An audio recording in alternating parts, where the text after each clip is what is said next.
Pygmalion. By George Bernard Shaw. Preface. A professor of phonetics.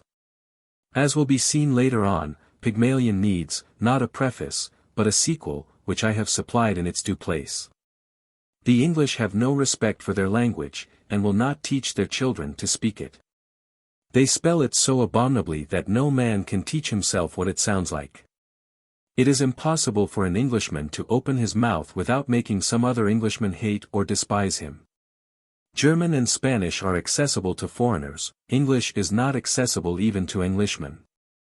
The reformer England needs today is an energetic phonetic enthusiast, that is why I have made such a one the hero of a popular play. There have been heroes of that kind crying in the wilderness for many years past. When I became interested in the subject towards the end of the 1870s, Melville Bell was dead, but Alexander J. Ellis was still a living patriarch, with an impressive head always covered by a velvet skull cap, for which he would apologize to public meetings in a very courtly manner.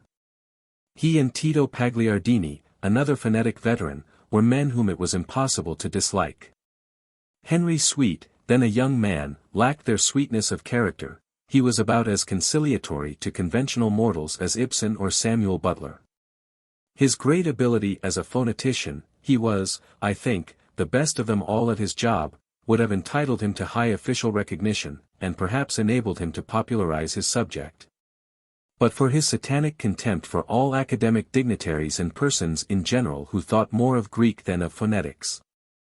Once, in the days when the Imperial Institute rose in South Kensington, and Joseph Chamberlain was booming the empire, I induced the editor of a leading monthly review to commission an article from Sweet on the imperial importance of his subject. When it arrived, it contained nothing but a savagely derisive attack on a professor of language and literature whose chair Sweet regarded as proper to a phonetic expert only. The article, being libelous, had to be returned as impossible. And I had to renounce my dream of dragging its author into the limelight. When I met him afterwards, for the first time for many years, I found to my astonishment that he, who had been a quite tolerably presentable young man, had actually managed by sheer scorn to alter his personal appearance until he had become a sort of walking repudiation of Oxford and all its traditions.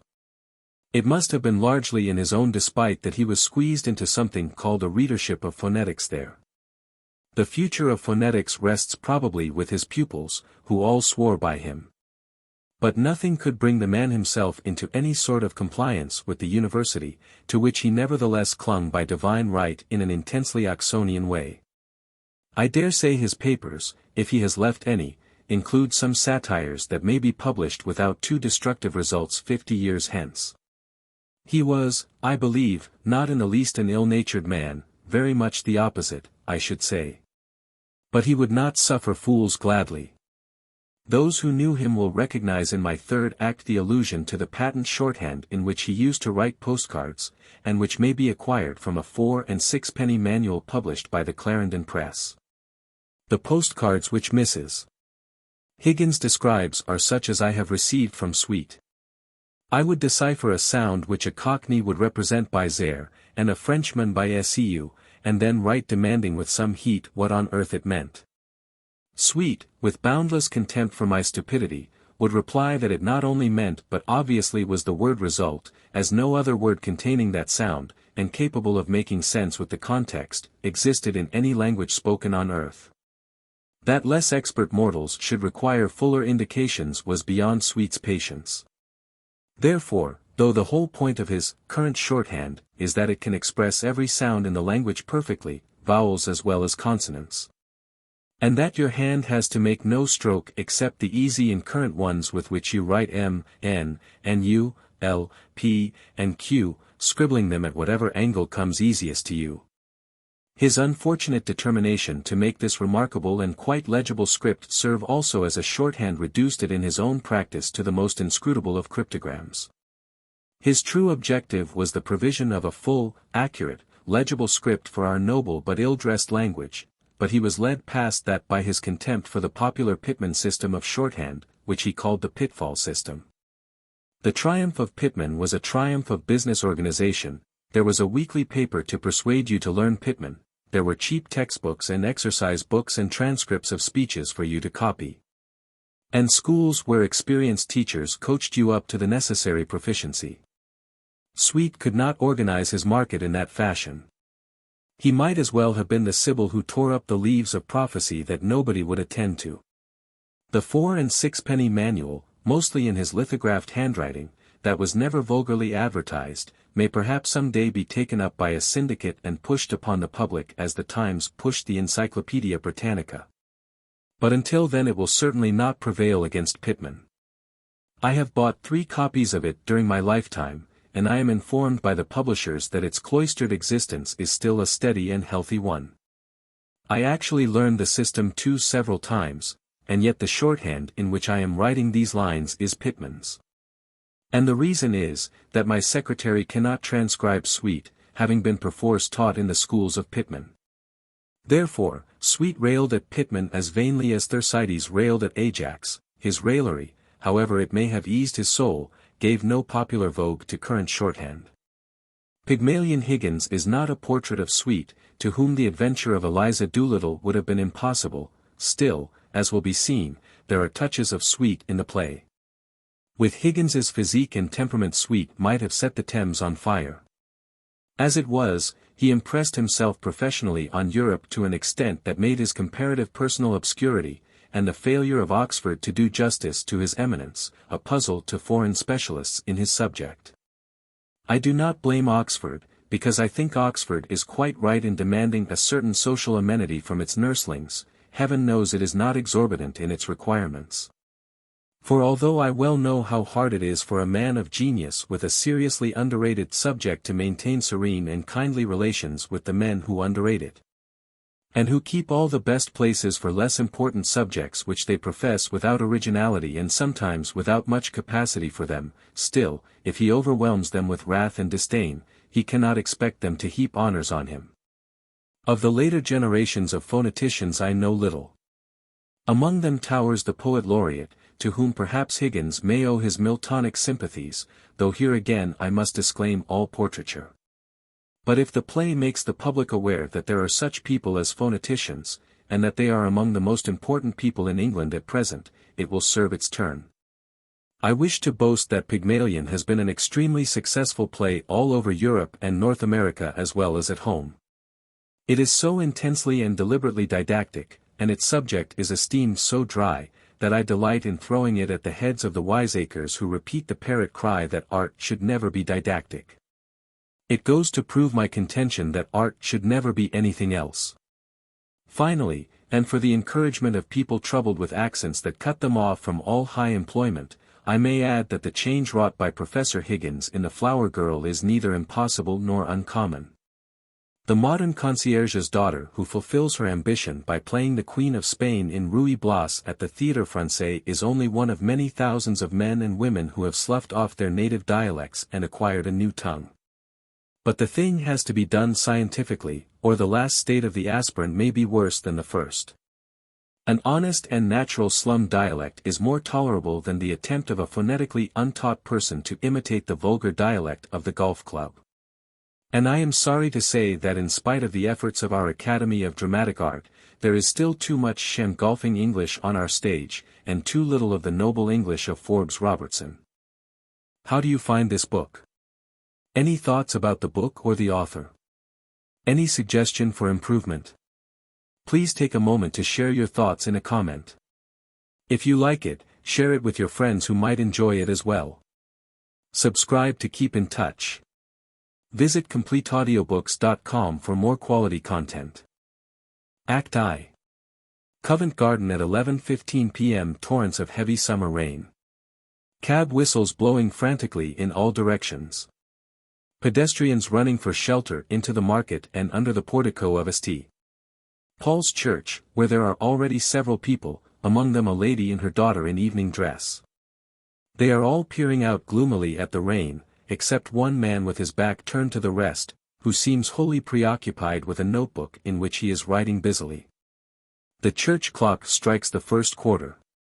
The daughter, in the space between the central pillars, close to the one on her left, I'm getting chilled to the bone.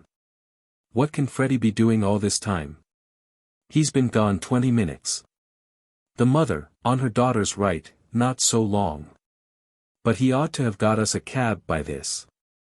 A bystander, on the lady's right, he won't get no cab not until 11:30, missus, when they come back after dropping their theatre fares. The mother. But we must have a cab. We can't stand here until 11:30. It's too bad. The bystander. Well, it ain't my fault, missus.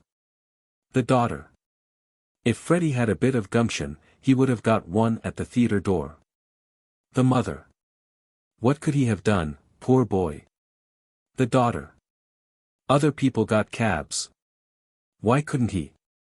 Freddie rushes in out of the rain from the Southampton Street side, and comes between them closing a dripping umbrella. He is a young man of 20, in evening dress, very wet around the ankles. The daughter. Well, haven't you got a cab? Freddie. There's not one to be had for love or money. The mother.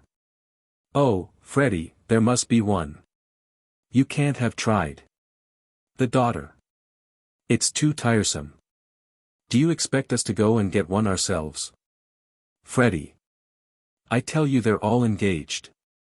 The rain was so sudden, nobody was prepared, and everybody had to take a cab. I've been to Charing Cross one way and nearly to Ludgate Circus the other, and they were all engaged. The mother. Did you try Trafalgar Square? Freddie. There wasn't one at Trafalgar Square. The daughter. Did you try? Freddie. I tried as far as Charing Cross Station. Did you expect me to walk to Hammersmith? The daughter. You haven't tried at all. The mother. You really are very helpless, Freddie. Go again, and don't come back until you have found a cab. Freddie. I shall simply get soaked for nothing. The daughter. And what about us? Are we to stay here all night in this draught, with next to nothing on? You selfish pig. Freddie. Oh, very well, I'll go. He opens his umbrella and dashes off strandwards, but comes into collision with a flower girl, who is hurrying in for shelter, knocking her basket out of her hands. A blinding flash of lightning, followed instantly by a rattling peal of thunder, orchestrates the incident. The flower girl. Nah then, Freddie, look why gowan, da. Freddie. Sorry, he rushes off. The flower girl, picking up her scattered flowers and replacing them in the basket, there's manners year. Teo o banches o violets trod into the mad. She sits down on the plinth of the column, sorting her flowers, on the lady's right. She is not at all an attractive person. She is perhaps 18, perhaps 20, hardly older. She wears a little sailor hat of black straw that has long been exposed to the dust and soot of London and has seldom if ever been brushed. Her hair needs washing rather badly, its mousy color can hardly be natural. She wears a shoddy black coat that reaches nearly to her knees and is shaped to her waist. She has a brown skirt with a coarse apron. Her boots are much the worse for wear. She is no doubt as clean as she can afford to be, but compared to the ladies she is very dirty. Her features are no worse than theirs, but their condition leaves something to be desired, and she needs the services of a dentist. The mother. How do you know that my son's name is Freddie, pray? The flower girl. Ow, is ye ooa san, is he? Wall, feud dan why, deity bombs a mather should, eed now bettern to spall a poor gels flowers and then ran I at bot pine. Will ye oopy me f them?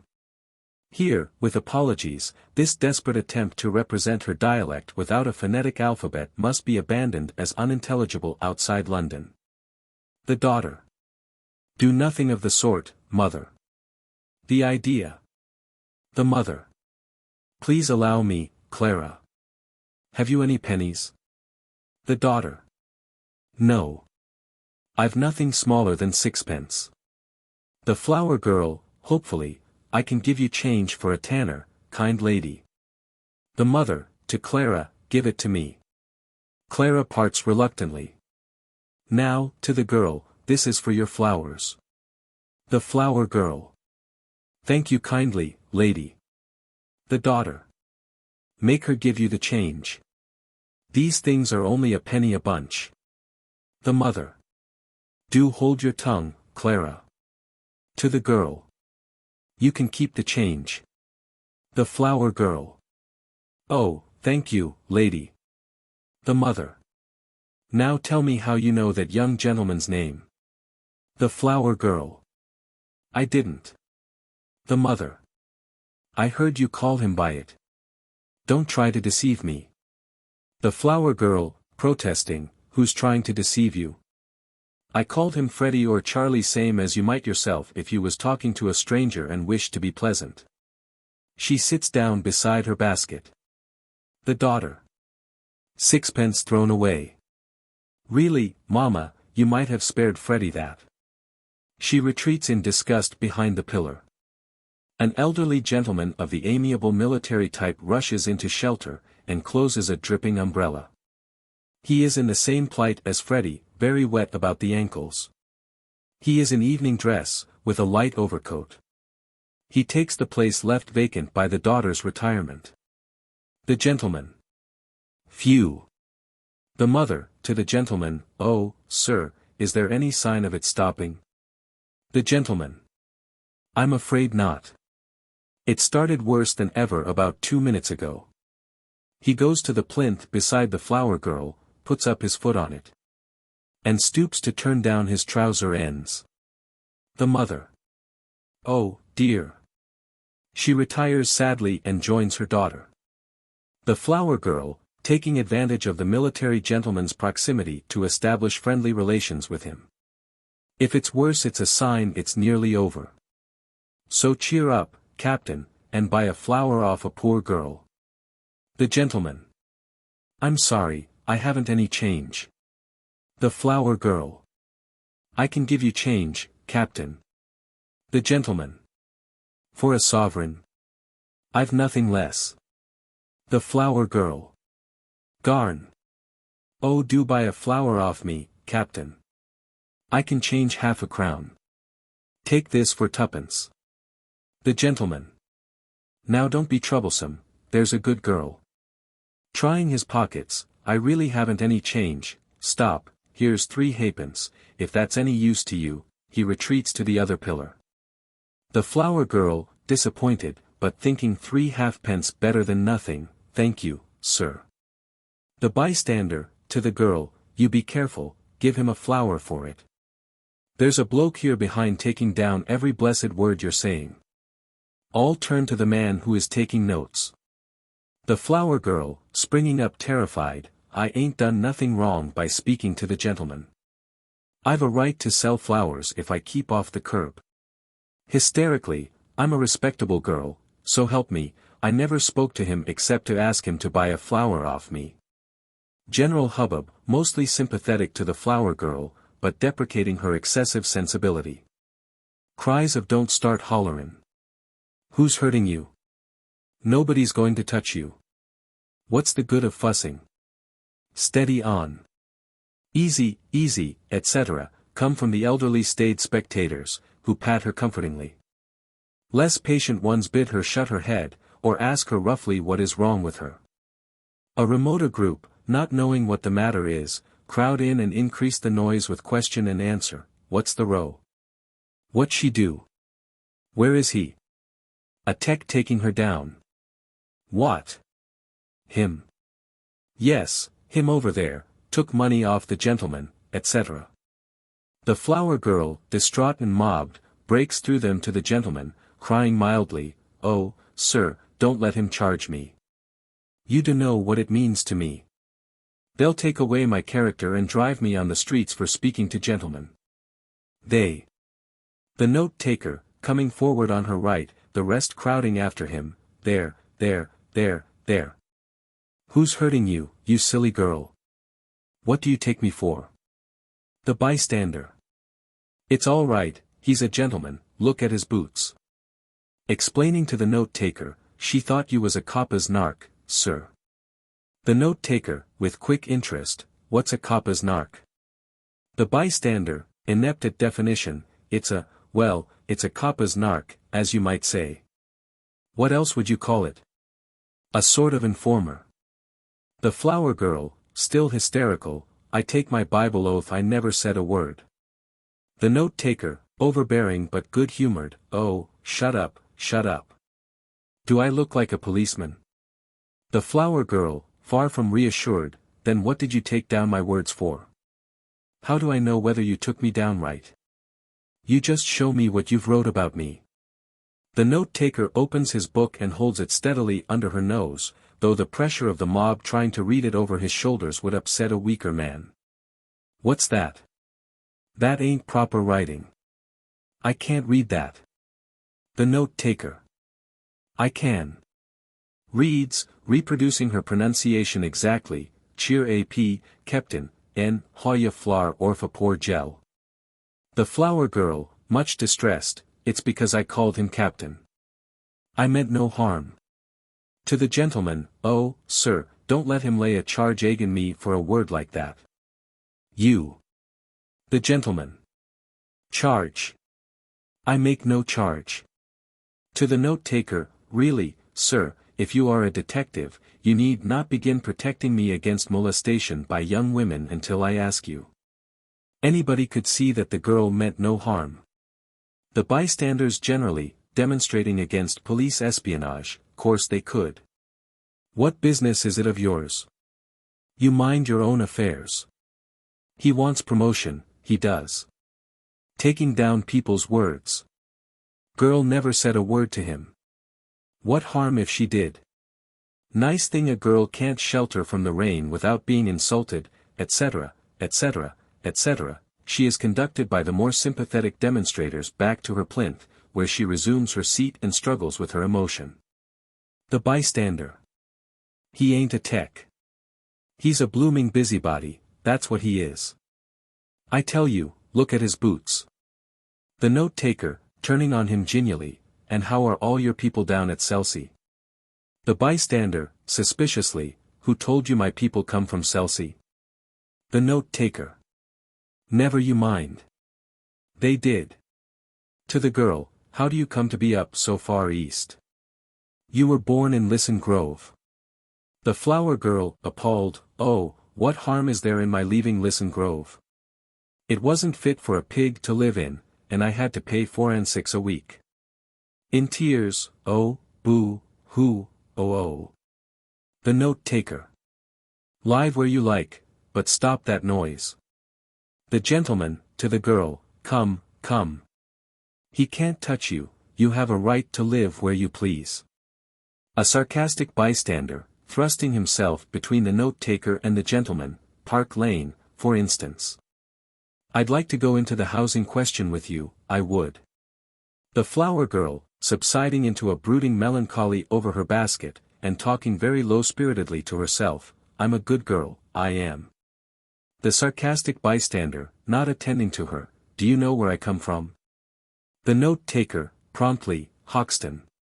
Titterings. Popular interest in the note-taker's performance increases. The sarcastic one, amazed, well, who said I didn't? Blimey. You know everything, you do. The flower girl, still nursing her sense of injury, ain't no call to meddle with me, he ain't. The bystander, to her, of course he ain't. Don't you stand it from him. To the note-taker, see here, what call have you to know about people what never offered to meddle with you? Where's your warrant? Several bystanders, encouraged by this seeming point of law, yes, where's your warrant? The flower girl. Let him say what he likes. I don't want to have no truck with him. The bystander. You take us for dirt under your feet, don't you?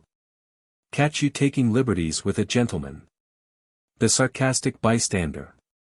Yes, tell him where he come from if you want to go fortune-telling. The note-taker. Cheltenham, Harrow, Cambridge, and India.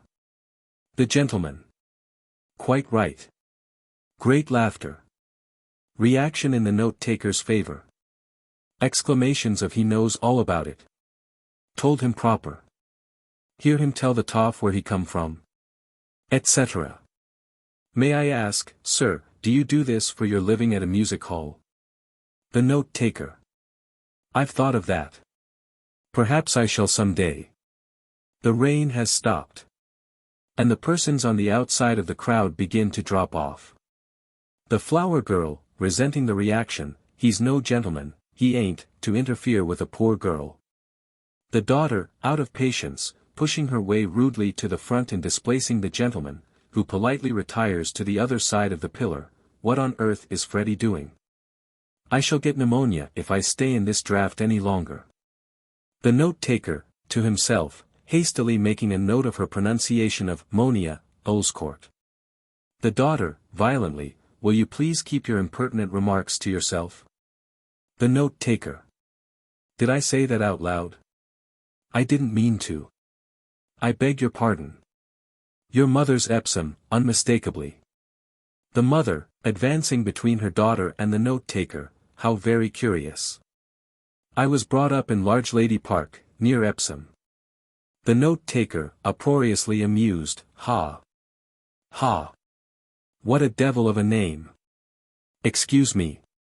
To the daughter, you want a cab, do you? The daughter. Don't dare speak to me. The mother. Oh, please, please Clara. Her daughter repudiates her with an angry shrug and retires haughtily. We should be so grateful to you, sir, if you found us a cab. The note-taker produces a whistle. Oh, thank you. She joins her daughter. The note-taker blows a piercing blast. The sarcastic bystander. There. I knowed he was a plainclothes copper. The bystander. That ain't a police whistle, that's a sporting whistle. The flower girl, still preoccupied with her wounded feelings, he's no right to take away my character. My character is the same to me as any lady's. The note-taker. I don't know whether you've noticed it, but the rain stopped about 2 minutes ago. The bystander. So it has. Why didn't you say so before? And us losing our time listening to your silliness. He walks off towards the Strand. The sarcastic bystander. I can tell where you come from. You come from Amwell. Go back there. The note-taker, helpfully, Hanwell. The sarcastic bystander, affecting great distinction of speech, thank you, teacher. Haw haw. So long, he touches his hat with mock respect and strolls off. The flower girl. Frightening people like that. How would he like it himself? The mother. It's quite fine now, Clara. We can walk to a motor bus. Come. She gathers her skirts above her ankles and hurries off towards the Strand. The daughter. But the cab, her mother is out of hearing. Oh, how tiresome. She follows angrily. All the rest have gone except the note-taker, the gentleman, and the flower girl, who sits arranging her basket and still pitying herself in murmurs. The flower girl. Poor girl. Hard enough for her to live without being worrited and chief-eyed. The gentleman, returning to his former place on the note-taker's left, how do you do it, if I may ask? The note-taker. Simply phonetics. The science of speech. That's my profession, also my hobby. Happy is the man who can make a living by his hobby. You can spot an Irishman or a Yorkshireman by his brogue. I can place any man within 6 miles. I can place him within 2 miles in London. Sometimes within 2 streets. The flower girl. Ought to be ashamed of himself, unmanly coward. The gentleman. But is there a living in that? The note-taker. Oh yes. Quite a fat one. This is an age of upstarts. Men begin in Kentish Town with £80 a year, and end in Park Lane with 100,000. They want to drop Kentish Town, but they give themselves away every time they open their mouths. Now I can teach them. The flower girl. Let him mind his own business and leave a poor girl. The note-taker, explosively, woman, cease this detestable boohooing instantly, or else seek the shelter of some other place of worship. The flower girl, with feeble defiance, I've a right to be here if I like, same as you. The note taker. A woman who utters such depressing and disgusting sounds has no right to be anywhere, no right to live. Remember that you are a human being with a soul and the divine gift of articulate speech, that your native language is the language of Shakespeare and Milton and the Bible, and don't sit there crooning like a bilious pigeon. The flower girl, quite overwhelmed, and looking up at him in mingled wonder and deprecation without daring to raise her head, ah, ah, ah, ow, ow, oh oh. The note-taker, whipping out his book, heavens! What a sound! He writes. Then holds out the book and reads, reproducing her vowels exactly, ah, ah, ah, ow, ow, ow, oh oh. The flower girl, tickled by the performance, and laughing in spite of herself, Garn. The note-taker. You see this creature with her curbstone English, the English that will keep her in the gutter to the end of her days. Well, sir, in 3 months I could pass that girl off as a duchess at an ambassador's garden party. I could even get her a place as lady's maid or shop assistant, which requires better English. That's the sort of thing I do for commercial millionaires. And on the profits of it I do genuine scientific work in phonetics, and a little as a poet on Miltonic lines. The gentleman. I am myself a student of Indian dialects, N. The note-taker, eagerly, are you? Do you know Colonel Pickering, the author of spoken Sanskrit? The gentleman. I am Colonel Pickering. Who are you? The note-taker. Henry Higgins, author of Higgins's Universal Alphabet. Pickering, with enthusiasm, I came from India to meet you. Higgins. I was going to India to meet you. Pickering. Where do you live? Higgins. 27A, Wimpole Street. Come and see me tomorrow. Pickering. I'm at the Carlton. Come with me now and let's have a jaw over some supper. Higgins. Right you are. The flower girl, to Pickering, as he passes her, buy a flower, kind gentleman. I'm short for my lodging. Pickering. I really haven't any change. I'm sorry, he goes away. Higgins, shocked at girl's mendacity, liar. You said you could change half a crown. The flower girl, rising in desperation, you ought to be stuffed with nails, you ought. Flinging the basket at his feet, take the whole blooming basket for 6pence. The church clock strikes the 2nd quarter. Higgins, hearing in it the voice of God, rebuking him for his pharisaic want of charity to the poor girl, a reminder. He raises his hat solemnly. Then throws a handful of money into the basket and follows Pickering. The flower girl, picking up a half-crown, ah, ow, ooh. Picking up a couple of florins, ah, ow, ooh. Picking up several coins, ow, ooh. Picking up a half-sovereign, aseawea, ow, ooh. Freddie, springing out of a taxicab, got one at last. Hello. To the girl, where are the 2 ladies that were here? The flower girl. They walked to the bus when the rain stopped.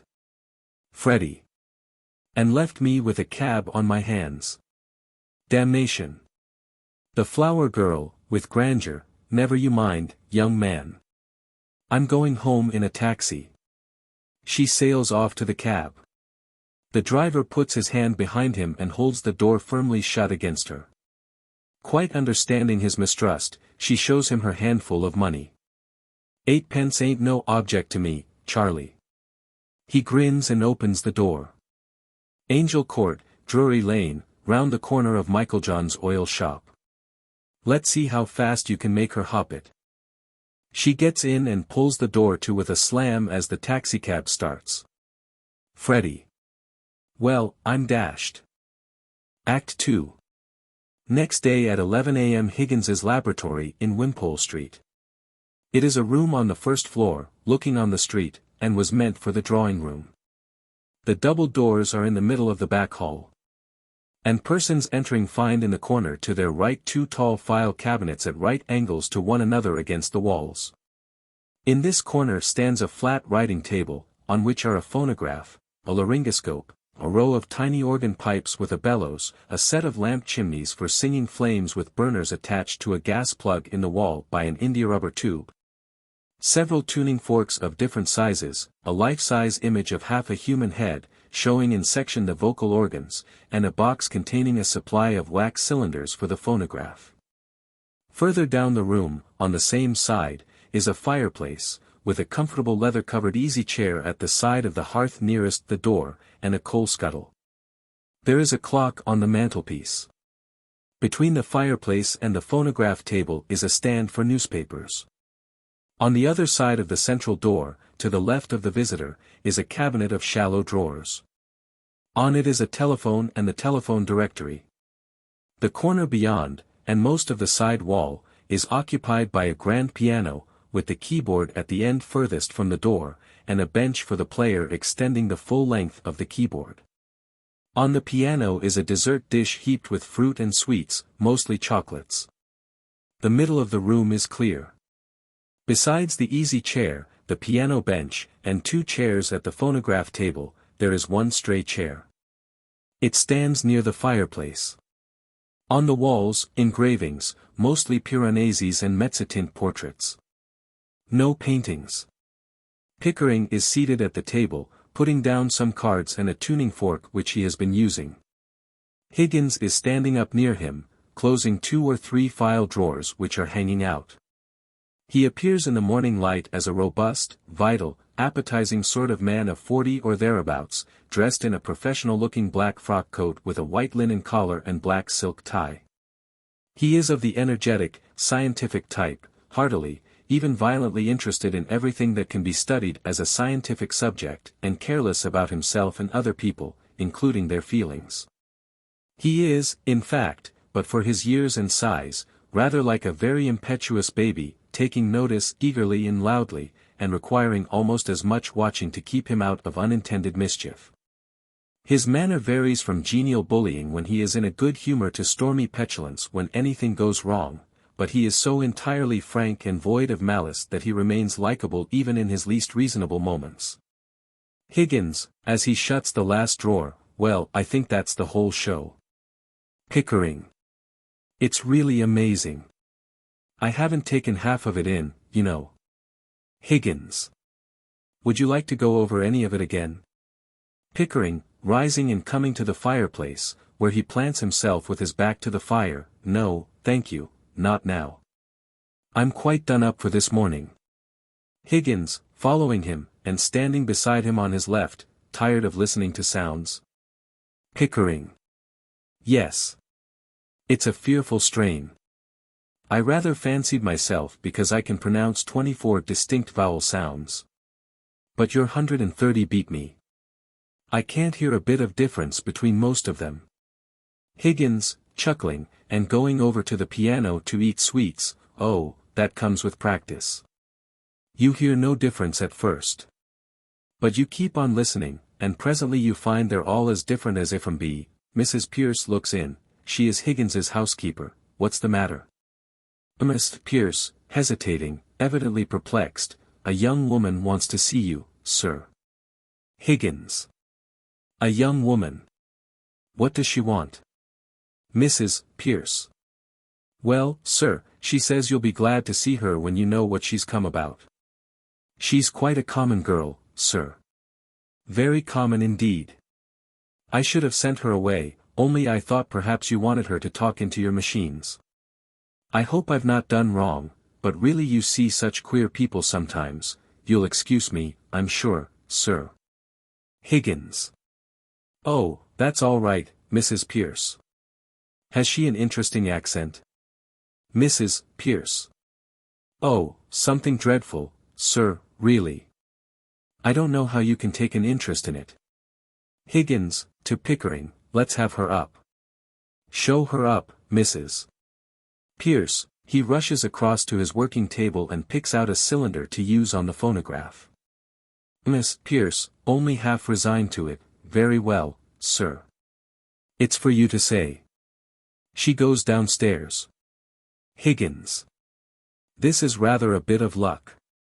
I'll show you how I make records. We'll set her talking, and I'll take it down first in Belle's visible speech, then in broad Romic. And then we'll get her on the phonograph so that you can turn her on as often as you like with the written transcript before you. Miss Pierce, returning, this is the young woman, sir. The flower girl enters in state. She has a hat with 3 ostrich feathers, orange, sky blue, and red. She has a nearly clean apron, and the shoddy coat has been tidied a little. The pathos of this deplorable figure, with its innocent vanity and consequential air, touches Pickering, who has already straightened himself in the presence of Mrs. Pierce. But as to Higgins, the only distinction he makes between men and women is that when he is neither bullying nor exclaiming to the heavens against some featherweight cross. He coaxes women as a child coaxes its nurse when it wants to get anything out of her. Higgins, brusquely, recognizing her with unconcealed disappointment, and at once, baby-like, making an intolerable grievance of it, why, this is the girl I jotted down last night. She's no use, I've got all the records I want of the Listen Grove lingo, and I'm not going to waste another cylinder on it. To the girl, be off with you, I don't want you. The flower girl. Don't you be so saucy. You ain't heard what I come for yet. To Mrs. Pierce, who is waiting at the door for further instruction, did you tell him I come in a taxi? Mrs. Pierce. Nonsense, girl. What do you think a gentleman like Mr. Higgins cares what you came in? The flower girl. Oh, we are proud. He ain't above giving lessons, not him, I heard him say so. Well, I ain't come here to ask for any compliment, and if my money's not good enough I can go elsewhere. Higgins. Good enough for what? The flower girl. Good enough for ye, oh. Now you know, don't you? I'm come to have lessons, I am. And to pay for 'em too, make no mistake. Higgins, stupend, well. Recovering his breath with a gasp, what do you expect me to say to you? The flower girl. Well, if you was a gentleman, you might ask me to sit down, I think. Don't I tell you I'm bringing you business? Higgins. Pickering, shall we ask this baggage to sit down or shall we throw her out of the window? The flower girl, running away in terror to the piano, where she turns at bay, ah, ow, oh. Wounded and whimpering, I won't be called a baggage when I've offered to pay like any lady. Motionless, the 2 men stare at her from the other side of the room, amazed. Pickering, gently, what is it you want, my girl? The flower girl. I want to be a lady in a flower shop stead of selling at the corner of Tottenham Court Road. But they won't take me unless I can talk more genteel. He said he could teach me. Well, here I am ready to pay him, not asking any favor, and he treats me as if I was dirt. Mrs. Pierce. How can you be such a foolish ignorant girl as to think you could afford to pay Mr. Higgins? The flower girl. Why shouldn't I? I know what lessons cost as well as you do, and I'm ready to pay. Higgins. How much? The flower girl, coming back to him, triumphant, now you're talking. I thought you'd come off it when you saw a chance of getting back a bit of what you chucked at me last night. Confidentially, you'd had a drop in, hadn't you? Higgins, peremptorily, sit down. The flower girl. Oh, if you're going to make a compliment of it. Higgins, thundering at her, sit down. Miss Pierce, severely, sit down, girl. Do as you're told. She places the stray chair near the hearthrug between Higgins and Pickering, and stands behind it waiting for the girl to sit down. The flower girl. Ah, ow, oh. She stands, half rebellious, half bewildered. Pickering, very courteous, won't you sit down? Liza, coyly, don't mind if I do. She sits down. Pickering returns to the hearthrug. Higgins. What's your name? The flower girl. Eliza Doolittle. Higgins, declaiming gravely, Eliza, Elizabeth, Betsy and Bess, they went to the woods to get a bird's nest. Pickering. They found a nest with 4 eggs in it. Higgins. They took 1 apiece, and left 3 in it. They laugh heartily at their own wit. Liza. Oh, don't be silly. Mrs. Pierce. You mustn't speak to the gentleman like that. Liza. Well, why won't he speak sensible to me? Higgins. Come back to business. How much do you propose to pay me for the lessons? Liza. Oh, I know what's right. A lady friend of mine gets French lessons for 18 pence an hour from a real French gentleman. Well, you wouldn't have the face to ask me the same for teaching me my own language as you would for French, so I won't give more than a shilling. Take it or leave it. Higgins, walking up and down the room, rattling his keys and his cash in his pockets, you know, Pickering, if you consider a shilling, not as a simple shilling, but as a percentage of this girl's income. It works out as fully equivalent to 60 or 70 guineas from a millionaire. Pickering. How so? Higgins. Figure it out. A millionaire has about £150 a day. She earns about half a crown. Liza, haughtily, who told you I only? Higgins, continuing, she offers me 2/5 of her day's income for a lesson. 2/5 of a millionaire's income for a day would be somewhere about £60. It's handsome. By George, it's enormous. It's the biggest offer I ever had. Liza, rising, terrified, £60. What are you talking about? I never offered you £60. Where would I get? Higgins. Hold your tongue. Liza, weeping, but I ain't got £60. Oh. Mrs. Pierce. Don't cry, you silly girl. Sit down. Nobody is going to touch your money. Higgins. Somebody is going to touch you, with a broomstick, if you don't stop sniveling. Sit down. Liza, obeying slowly, ow, oh. One would think you was my father. Higgins. If I decide to teach you, I'll be worse than 2 fathers to you. Here, he offers her his silk handkerchief. Liza. What's this for? Higgins. To wipe your eyes. To wipe any part of your face that feels moist. Remember, that's your handkerchief, and that's your sleeve. Don't mistake the one for the other if you wish to become a lady in a shop. Liza, utterly bewildered, stares helplessly at him. Mrs. Pierce. It's no use talking to her like that, Mr. Higgins, she doesn't understand you. Besides, you're quite wrong, she doesn't do it that way at all, she takes the handkerchief. Liza, snatching it, here. You give me that handkerchief. He give it to me, not to you. Pickering, laughing, he did. I think it must be regarded as her property, Mrs. Pierce. Miss Pierce, resigning herself, serve you right, Mr. Higgins. Pickering. Higgins, I'm interested. What about the ambassador's garden party? I'll say you're the greatest teacher alive if you make that good. I'll bet you all the expenses of the experiment you can't do it. And I'll pay for the lessons. Liza. Oh, you are real good. Thank you, Captain. Higgins, tempted, looking at her, it's almost irresistible. She's so deliciously low, so horribly dirty. Liza, protesting extremely, ow, oh.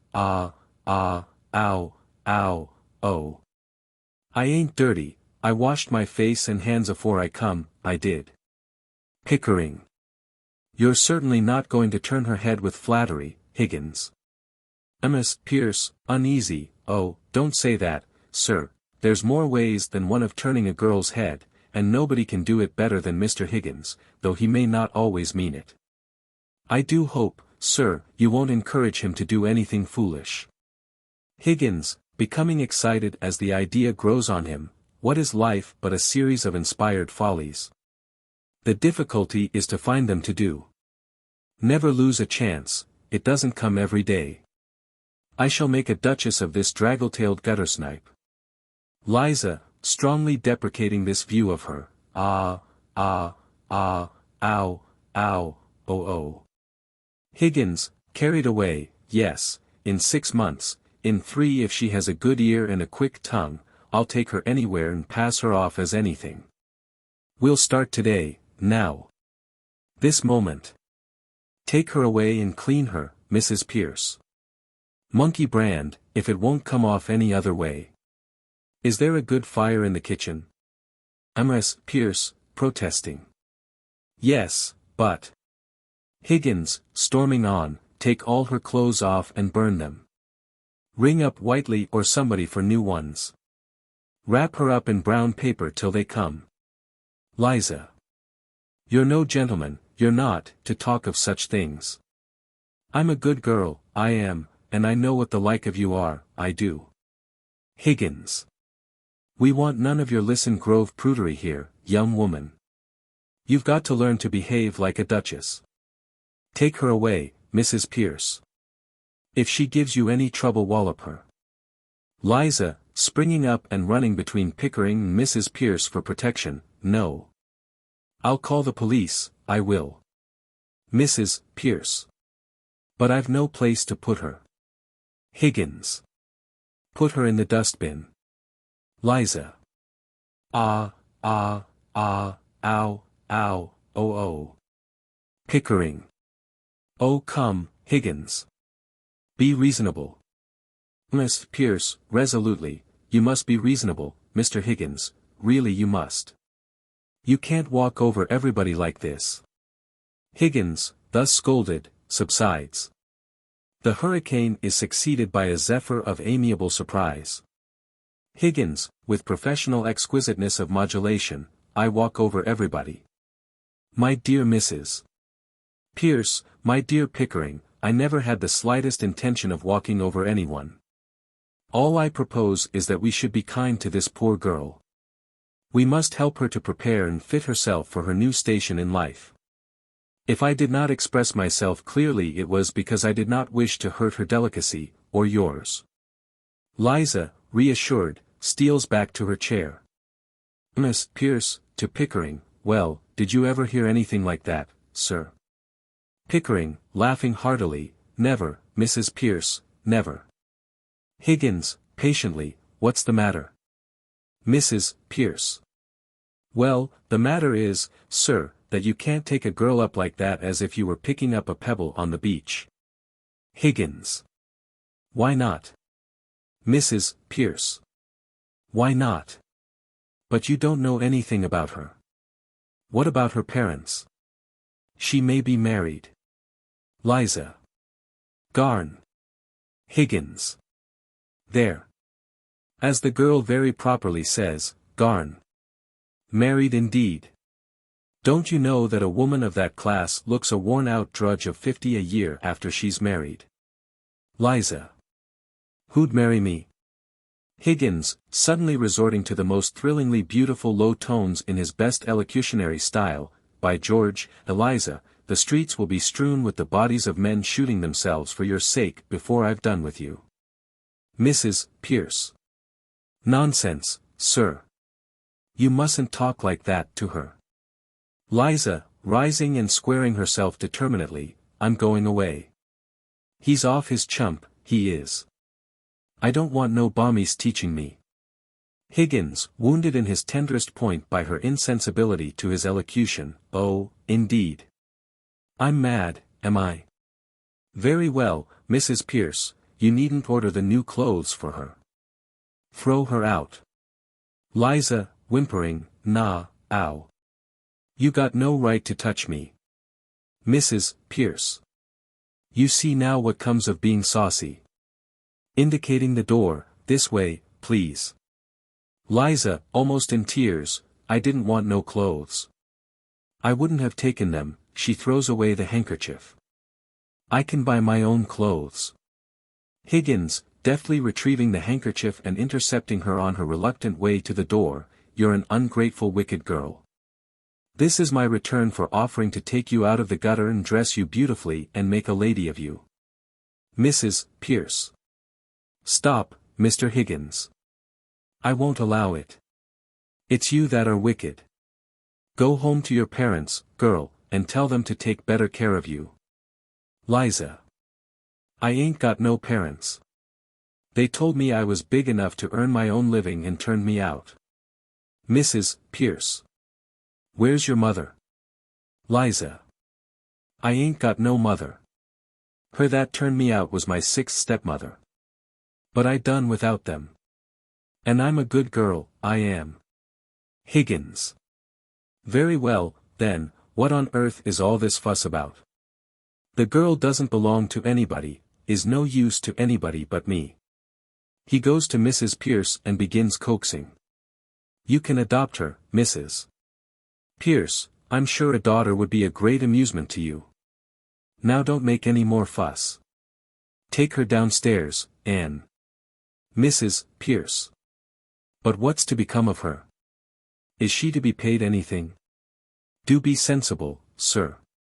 "Higgins. Oh, pay her whatever is necessary, put it down in the housekeeping book." Impatiently, "What on earth will she want with money? She'll have her food and her clothes. She'll only drink if you give her money." Liza, turning on him, "Oh, you are a brute. It's a lie, nobody ever saw the sign of liquor on me." She goes back to her chair and plants herself there defiantly. Pickering, in good-humored remonstrance, "Does it occur to you, Higgins, that the girl has some feelings?" Higgins, looking critically at her, "Oh no, I don't think so. Not any feelings that we need bother about." Cheerily, "Have you, Eliza?" "Liza.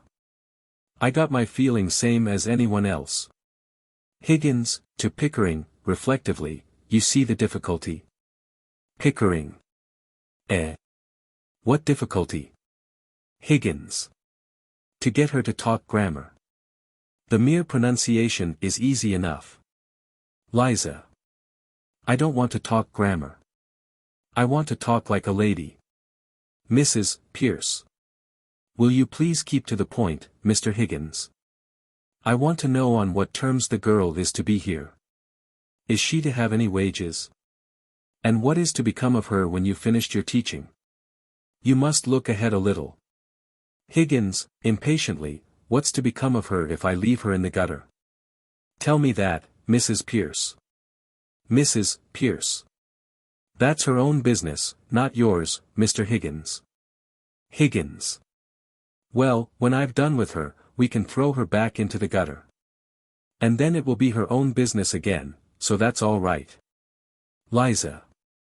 "Oh, you've no feeling heart in you, you don't care for nothing but yourself." She rises and takes the floor resolutely. "Here. I've had enough of this. I'm going," making for the door. "You ought to be ashamed of yourself, you ought." Higgins, snatching a chocolate cream from the piano, his eyes suddenly beginning to twinkle with mischief, "Have some chocolates, Eliza." Liza, halting, tempted, "How do I know what might be in them? I've heard of girls being drugged by the like of you." Higgins whips out his penknife, cuts a chocolate in two, puts one half into his mouth and bolts it, and offers her the other half. Higgins. "Pledge of good faith, Eliza. I eat one half, you eat the other." Liza opens her mouth to retort, he pops the half chocolate into it. "You shall have boxes of them, barrels of them, every day. You shall live on them." Eh? Liza, who has disposed of the chocolate after being nearly choked by it, "I wouldn't have ate it, only I'm too ladylike to take it out of my mouth." Higgins. "Listen, Eliza. I think you said you came in a taxi." Liza. "Well, what if I did? I've as good a right to take a taxi as anyone else." Higgins. "You have, Eliza, and in future you shall have as many taxis as you want. You shall go up and down and round the town in a taxi every day. Think of that, Eliza." Mrs. Pierce. Mr. Higgins, you're tempting the girl. It's not right. She should think of the future. Higgins. At her age. Nonsense.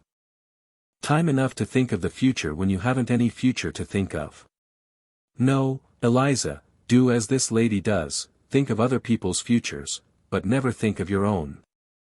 Think of chocolates, and taxis, and gold, and diamonds. Liza. No, I don't want no gold and no diamonds. I'm a good girl, I am. She sits down again, with an attempt at dignity. Higgins. You shall remain so, Eliza, under the care of Mrs. Pierce. And you shall marry an officer in the Guards, with a beautiful mustache, the son of a marquis, who will disinherit him for marrying you, but will relent when he sees your beauty and goodness. Pickering. Excuse me, Higgins. But I really must interfere. Mrs. Pierce is quite right. If this girl is to put herself in your hands for 6 months for an experiment in teaching, she must understand thoroughly what she's doing. Higgins. How can she? She's incapable of understanding anything. Besides, do any of us understand what we are doing? If we did, would we ever do it? Pickering. Very clever, Higgins, but not sound sense. To Eliza, Miss Doolittle. Liza, overwhelmed, ow, oh. Higgins. There. That's all you get out of Eliza. Ow, oh. No use explaining. As a military man you ought to know that. Give her orders, that's what she wants. Eliza, you are to live here for the next 6 months, learning how to speak beautifully, like a lady in a florist's shop. If you're good and do whatever you're told, you shall sleep in a proper bedroom, and have lots to eat, and money to buy chocolates and take rides in taxis. If you're naughty and idle you will sleep in the back kitchen among the black beetles, and be walloped by Mrs. Pierce with a broomstick. At the end of 6 months you shall go to Buckingham Palace in a carriage, beautifully dressed. If the king finds out you're not a lady, you will be taken by the police to the Tower of London, where your head will be cut off as a warning to other presumptuous flower girls. If you are not found out, you shall have a present of 7 and 6pence to start life with as a lady in a shop. If you refuse this offer you will be a most ungrateful and wicked girl, and the angels will weep for you. To Pickering, now are you satisfied, Pickering?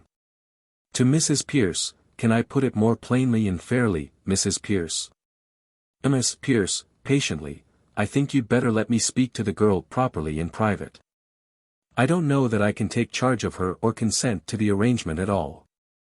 Of course I know you don't mean her any harm, but when you get what you call interested in people's accents, you never think or care what may happen to them or you. Come with me, Eliza. Higgins. That's all right. Thank you, Mrs. Pierce. Bundle her off to the bathroom. Liza, rising reluctantly and suspiciously, you're a great bully, you are. I won't stay here if I don't like. I won't let nobody wallop me. I never asked to go to Buckingham Palace, I didn't. I was never in trouble with the police, not me. I'm a good girl. Mrs. Pierce. Don't answer back, girl. You don't understand the gentleman. Come with me. She leads the way to the door, and holds it open for Eliza. Liza, as she goes out, well, what I say is right. I won't go near the king, not if I'm going to have my head cut off. If I'd known what I was letting myself in for, I wouldn't have come here. I always been a good girl, and I never offered to say a word to him, and I don't owe him nothing, and I don't care, and I won't be put upon. And I have my feelings the same as anyone else. Mrs. Pierce shuts the door, and Eliza's plaints are no longer audible. Pickering comes from the hearth to the chair and sits astride it with his arms on the back. Pickering. Excuse the straight question, Higgins. Are you a man of good character where women are concerned? Higgins, moodily, have you ever met a man of good character where women are concerned? Pickering. Yes, very frequently. Higgins, dogmatically, lifting himself on his hands to the level of the piano, and sitting on it with a bounce, well, I haven't. I find that the moment I let a woman make friends with me, she becomes jealous, exacting, suspicious, and a damned nuisance. I find that the moment I let myself make friends with a woman, I become selfish and tyrannical. Women upset everything. When you let them into your life, you find that the woman is driving at one thing and you're driving at another. Pickering. At what, for example? Higgins, coming off the piano restlessly, oh, Lord knows. I suppose the woman wants to live her own life, and the man wants to live his, and each tries to drag the other on to the wrong track. One wants to go north and the other south. And the result is that both have to go east, though they both hate the east wind. He sits down on the bench at the keyboard. So here I am, a confirmed old bachelor, and likely to remain so. Pickering, rising and standing over him gravely, come, Higgins. You know what I mean. If I'm to be in this business I shall feel responsible for that girl. I hope it's understood that no advantage is to be taken of her position. Higgins. What? That thing. Sacred, I assure you. Rising to explain, you see, she'll be a pupil, and teaching would be impossible unless pupils were sacred. I've taught scores of American millionairesses how to speak English, the best-looking women in the world. I'm seasoned. They might as well be blocks of wood. I might as well be a block of wood. It's. Mrs. Pierce opens the door. She has Eliza's hat in her hand. Pickering retires to the easy chair at the hearth and sits down. Higgins, eagerly, well, Mrs. Pierce, is it all right? Miss Pierce, at the door, I just wish to trouble you with a word, if I may, Mr. Higgins. Higgins. Yes, certainly. Come in. She comes forward. Don't burn that, Mrs. Pierce. I'll keep it as a curiosity. He takes the hat. Mrs. Pierce. Handle it carefully, sir, please. I had to promise her not to burn it, but I had better put it in the oven for a while. Higgins, putting it down hastily on the piano, oh. Thank you. Well, what have you to say to me? Pickering. Am I in the way? Mrs. Pierce. Not at all, sir. Mr. Higgins, will you please be very particular what you say before the girl? Higgins, sternly, of course. I'm always particular about what I say. Why do you say this to me? Miss Pierce, unmoved, no, sir, you're not at all particular when you've mislaid anything or when you get a little impatient. Now it doesn't matter before me, I'm used to it. But you really must not swear before the girl. Higgins, indignantly, I swear. Most emphatically, I never swear. I detest the habit. What the devil do you mean? Miss Pierce, stolidly, that's what I mean, sir. You swear a great deal too much. I don't mind your damning and blasting, and what the devil and where the devil and who the devil. Higgins. Really? Mrs. Pierce, this language from your lips. Miss Pierce, not to be put off, but there is a certain word I must ask you not to use. The girl has just used it herself because the bath was too hot. It begins with the same letter as bath. She knows no better, she learnt it at her mother's knee. But she must not hear it from your lips. Higgins, loftily, I cannot charge myself with having ever uttered it, Mrs. Pierce. She looks at him steadfastly. He adds, hiding an uneasy conscience with a judicial air, except perhaps in a moment of extreme and justifiable excitement. Mrs. Pierce. Only this morning, sir, you applied it to your boots, to the butter, and to the brown bread. Higgins. Oh, that. Mere alliteration, Mrs. Pierce, natural to a poet. Mrs. Pierce. Well, sir, whatever you choose to call it, I beg you not to let the girl hear you repeat it. Higgins. Oh, very well, very well. Is that all? Mrs. Pierce. No, sir. We shall have to be very particular with this girl as to personal cleanliness. Higgins. Certainly. Quite right. Most important. Mrs. Pierce. I mean not to be slovenly about her dress or untidy in leaving things about. Higgins, going to her solemnly, just so. I intended to call your attention to that. He passes on to Pickering, who is enjoying the conversation immensely. It is these little things that matter, Pickering. Take care of the pence and the pounds will take care of themselves is as true of personal habits as of money. He comes to anchor on the hearth-rug, with the air of a man in an unassailable position. Mrs. Pierce. Yes, sir. Then might I ask you not to come down to breakfast in your dressing-gown, or at any rate not to use it as a napkin to the extent you do, sir. And if you would be so good as not to eat everything off the same plate, and to remember not to put the porridge saucepan out of your hand on the clean tablecloth, it would be a better example to the girl. You know you nearly choked yourself with a fishbone in the jam only last week. Higgins, routed from the hearth-rug and drifting back to the piano, I may do these things sometimes in absence of mind, but surely I don't do them habitually. Angrily, by the way, my dressing-gown smells most damnably of benzine. Mrs. Pierce. No doubt it does, Mr. Higgins. But if you will wipe your fingers. Higgins, yelling, oh very well, I'll wipe them in my hair in future. Mrs. Pierce. I hope you're not offended, Mr. Higgins. Higgins, shocked at finding himself thought capable of an unamiable sentiment, not at all, not at all.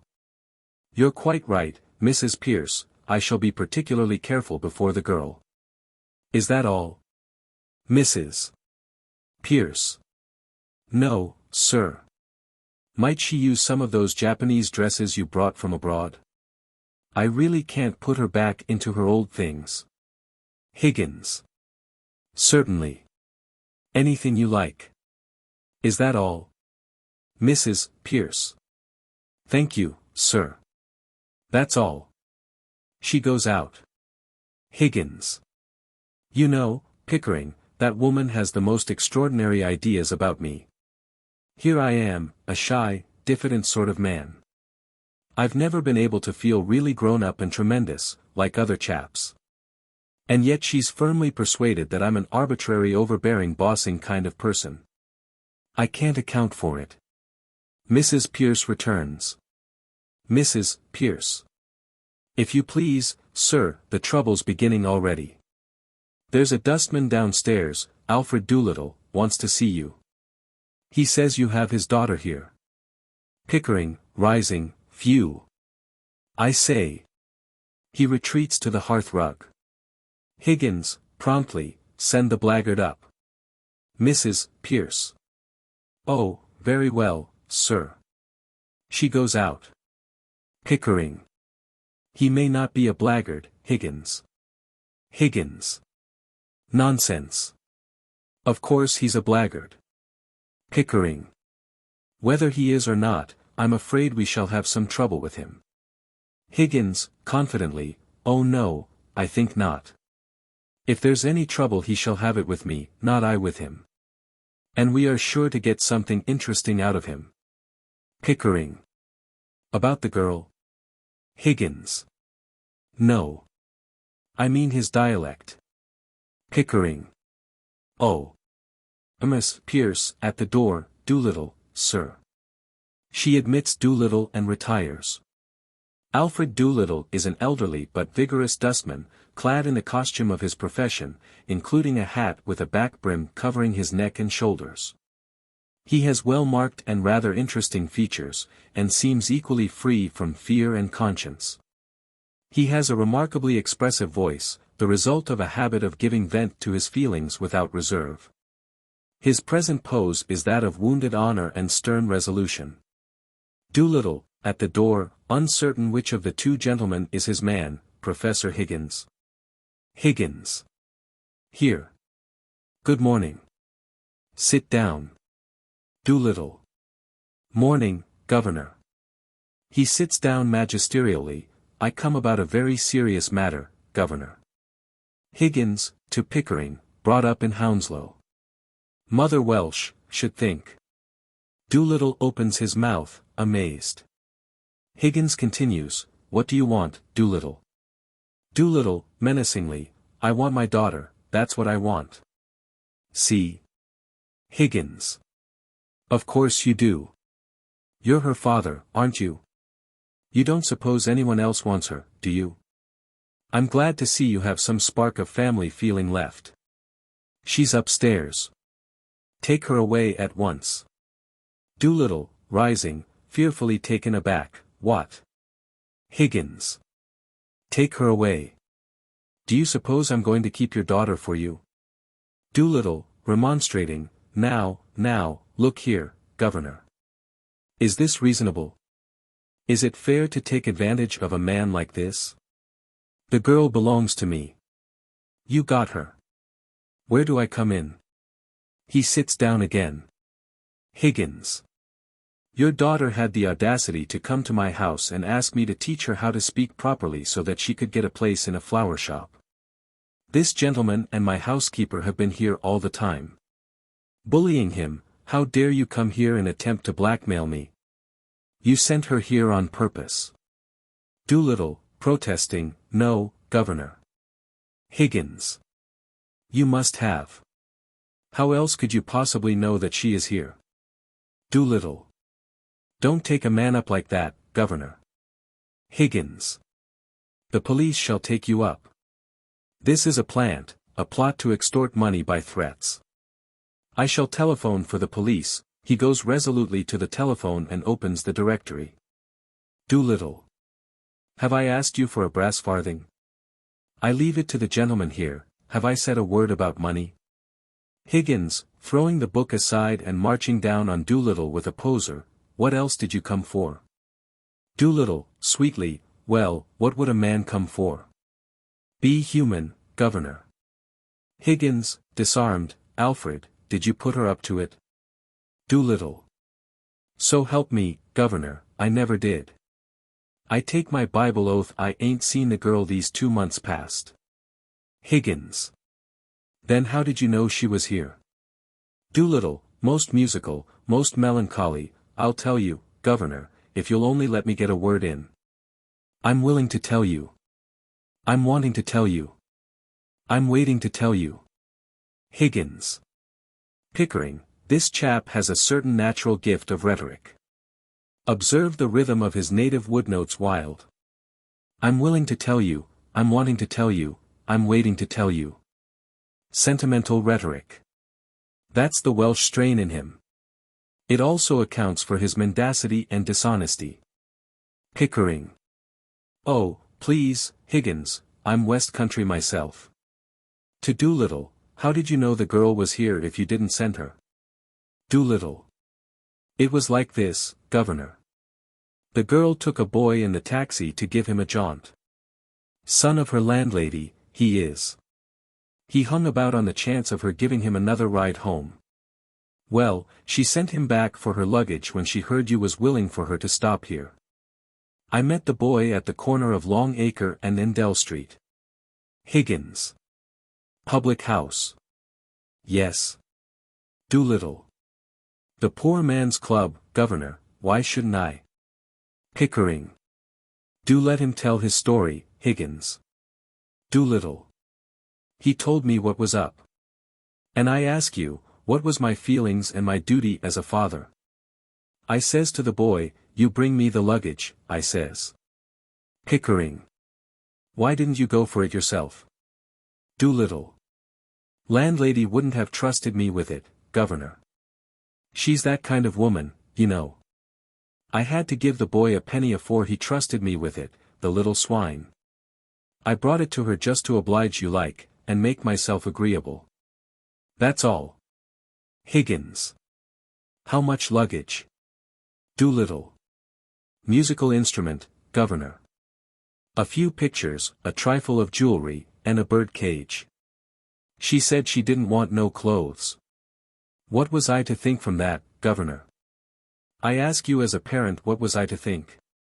Higgins. So you came to rescue her from worse than death, eh? Doolittle, appreciatively, relieved at being understood, just so, Governor. That's right.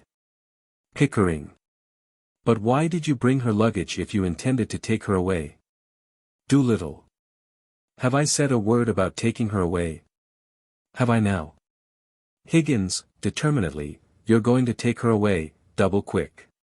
He crosses to the hearth and rings the bell. Doolittle, rising, no, Governor. Don't say that. I'm not the man to stand in my girl's light. Here's a career opening for her, as you might say, N. Mrs. Pierce opens the door and awaits orders. Higgins. Mrs. Pierce, this is Eliza's father. He has come to take her away. Give her to him. He goes back to the piano, with an air of washing his hands of the whole affair. Doolittle. No. This is a misunderstanding. Listen here. Mrs. Pierce. He can't take her away, Mr. Higgins, how can he? You told me to burn her clothes. Doolittle. That's right. I can't carry the girl through the streets like a blooming monkey, can I? I put it to you. Higgins. You have put it to me that you want your daughter. Take your daughter. If she has no clothes, go out and buy her some. Doolittle, desperate, where's the clothes she come in? Did I burn them or did your missus hear? Mrs. Pierce. I am the housekeeper, if you please. I have sent for some clothes for your girl. When they come you can take her away. You can wait in the kitchen. This way, please. Doolittle, much troubled, accompanies her to the door, then hesitates, finally turns confidentially to Higgins. Doolittle. Listen here, Governor. You and me is men of the world, ain't we? Higgins. Oh. Men of the world, are we?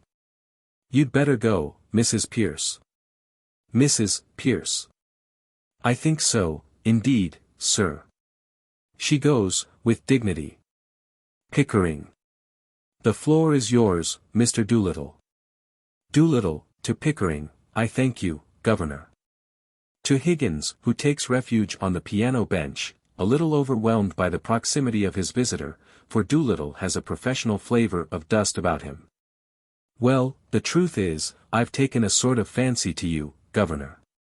And if you want the girl, I'm not so set on having her back home again, but what I might be open to an arrangement.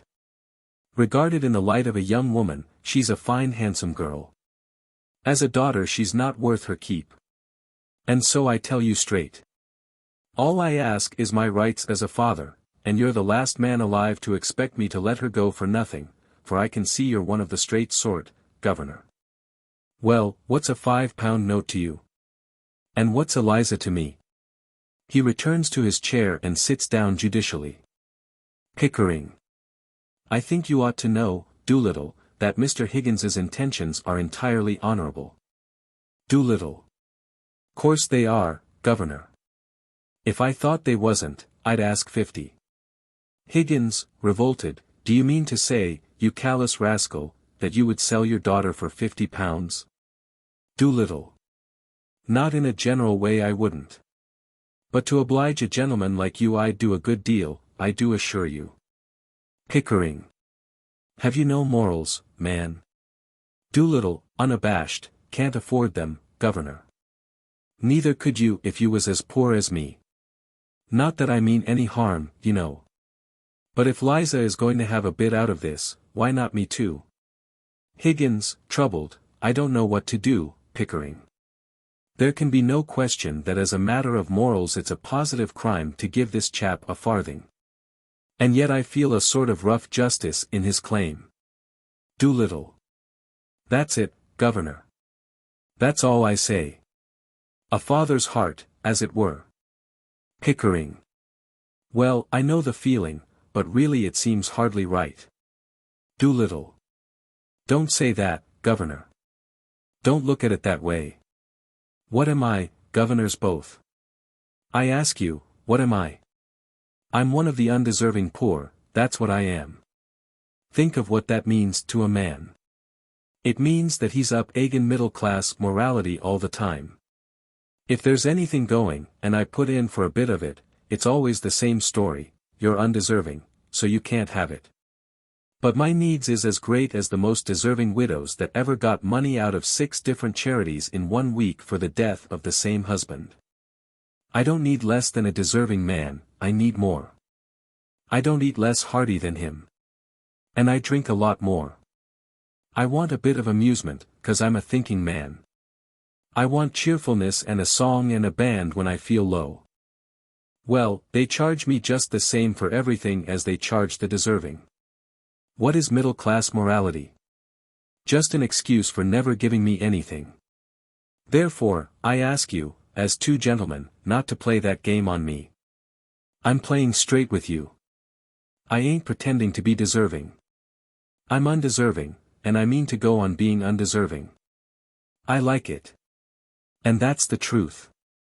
Will you take advantage of a man's nature to do him out of the price of his own daughter what he's brought up and fed and clothed by the sweat of his brow until she's growed big enough to be interesting to you 2 gentlemen? Is £5 unreasonable? I put it to you, and I leave it to you. Higgins, rising, and going over to Pickering, if we were to take this man in hand for 3 months, he could choose between a seat in the cabinet and a popular pulpit in Wales. Pickering. What do you say to that, Doolittle? Doolittle. Not me, Governor, thank you kindly. I've heard all the preachers and all the prime ministers, for I'm a thinking man and game for politics or religion or social reform same as all the other amusements, and I tell you it's a dog's life any way you look at it. Undeserving poverty is my line. Taking one station in society with another, it's the only one that has any ginger in it, to my taste. Higgins. I suppose we must give him a £5. Pickering. He'll make a bad use of it, I'm afraid. Doolittle. Not me, Governor, so help me I won't. Don't you be afraid that I'll save it and spare it and live idle on it. There won't be a penny of it left by Monday, I'll have to go to work same as if I'd never had it. It won't pauperize me, you bet. Just one good spree for myself and the missus, giving pleasure to ourselves and employment to others, and satisfaction to you to think it's not been throwed away. You couldn't spend it better. Higgins, taking out his pocket-book and coming between Doolittle and the piano, this is irresistible. Let's give him 10. He offers 2 notes to the dustman. Doolittle. No, Governor. She wouldn't have the heart to spend 10. And perhaps I shouldn't neither. £10 is a lot of money, it makes a man feel prudent-like, and then goodbye to happiness. You give me what I ask you, Governor, not a penny more, and not a penny less. Pickering. Why don't you marry that missus of yours? I rather draw the line at encouraging that sort of immorality. Doolittle. Tell her so, Governor, tell her so. I'm willing. It's me that suffers by it. I've no hold on her. I got to be agreeable to her. I got to give her presents. I got to buy her clothes something sinful. I'm a slave to that woman, Governor, just because I'm not her lawful husband. And she knows it too. Catch her marrying me. Take my advice, Governor, marry Eliza while she's young and don't know no better. If you don't you'll be sorry for it after. If you do, she'll be sorry for it after. But better you than her, because you're a man, and she's only a woman and don't know how to be happy anyhow. Higgins. Pickering, if we listen to this man another minute, we shall have no convictions left. To Doolittle, £5 I think you said. Doolittle. Thank you kindly, Governor. Higgins. You're sure you won't take 10? Doolittle. Not now. Another time, Governor. Higgins, handing him a £5 note, here you are. Doolittle. Thank you, Governor. Good morning. He hurries to the door, anxious to get away with his booty. When he opens it he is confronted with a dainty and exquisitely clean young Japanese lady in a simple blue cotton kimono printed cunningly with small white jasmine blossoms. Mrs. Pierce is with her. He gets out of her way deferentially and apologizes. "Beg pardon, miss." The Japanese lady. "Garn. Don't you know your own daughter?" Doolittle, exclaiming "Blimey. It's Eliza." Higgins, Simmel, "What's that?" "This." Pickering, taneously, "By Jove. Liza. Don't I look silly?" Higgins. "Silly." Miss Pierce, at the door, "Now, Mr. Higgins, please don't say anything to make the girl conceited about herself." Higgins, conscientiously, "Oh. Quite right, Mrs. Pierce." To Eliza, "Yes, damned silly." Mrs. Pierce. "Please, sir." Higgins, correcting himself, "I mean extremely silly." Liza. "I should look all right with my hat on." She takes up her hat, puts it on, and walks across the room to the fireplace with a fashionable air. Higgins. "A new fashion, by George. And it ought to look horrible." Doolittle, with fatherly pride, "Well, I never thought she'd clean up as good looking as that, governor. She's a credit to me, ain't she?" Liza. "I tell you, it's easy to clean up here. Hot and cold water on tap, just as much as you like, there is. Woolly towels, there is, and a towel horse so hot, it burns your fingers. Soft brushes to scrub yourself, and a wooden bowl of soap smelling like primroses. Now I know why ladies is so clean. Washing's a treat for them. Wish they saw what it is for the like of me." Higgins. "I'm glad the bathroom met with your approval." Liza. "It didn't, not all of it, and I don't care who hears me say it. Mrs. Pierce knows." Higgins. "What was wrong, Mrs. Pierce?" Miss Pierce, blandly, "Oh, nothing, sir. It doesn't matter." Liza. "I had a good mind to break it. I didn't know which way to look. But I hung a towel over it, I did." Higgins. "Over what?" Mrs. Pierce. "Over the looking-glass, sir." Higgins.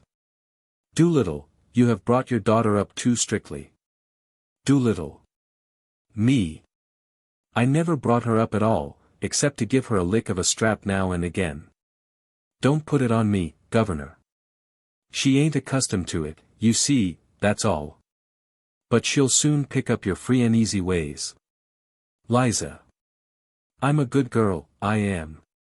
And I won't pick up no free and easy ways." Higgins.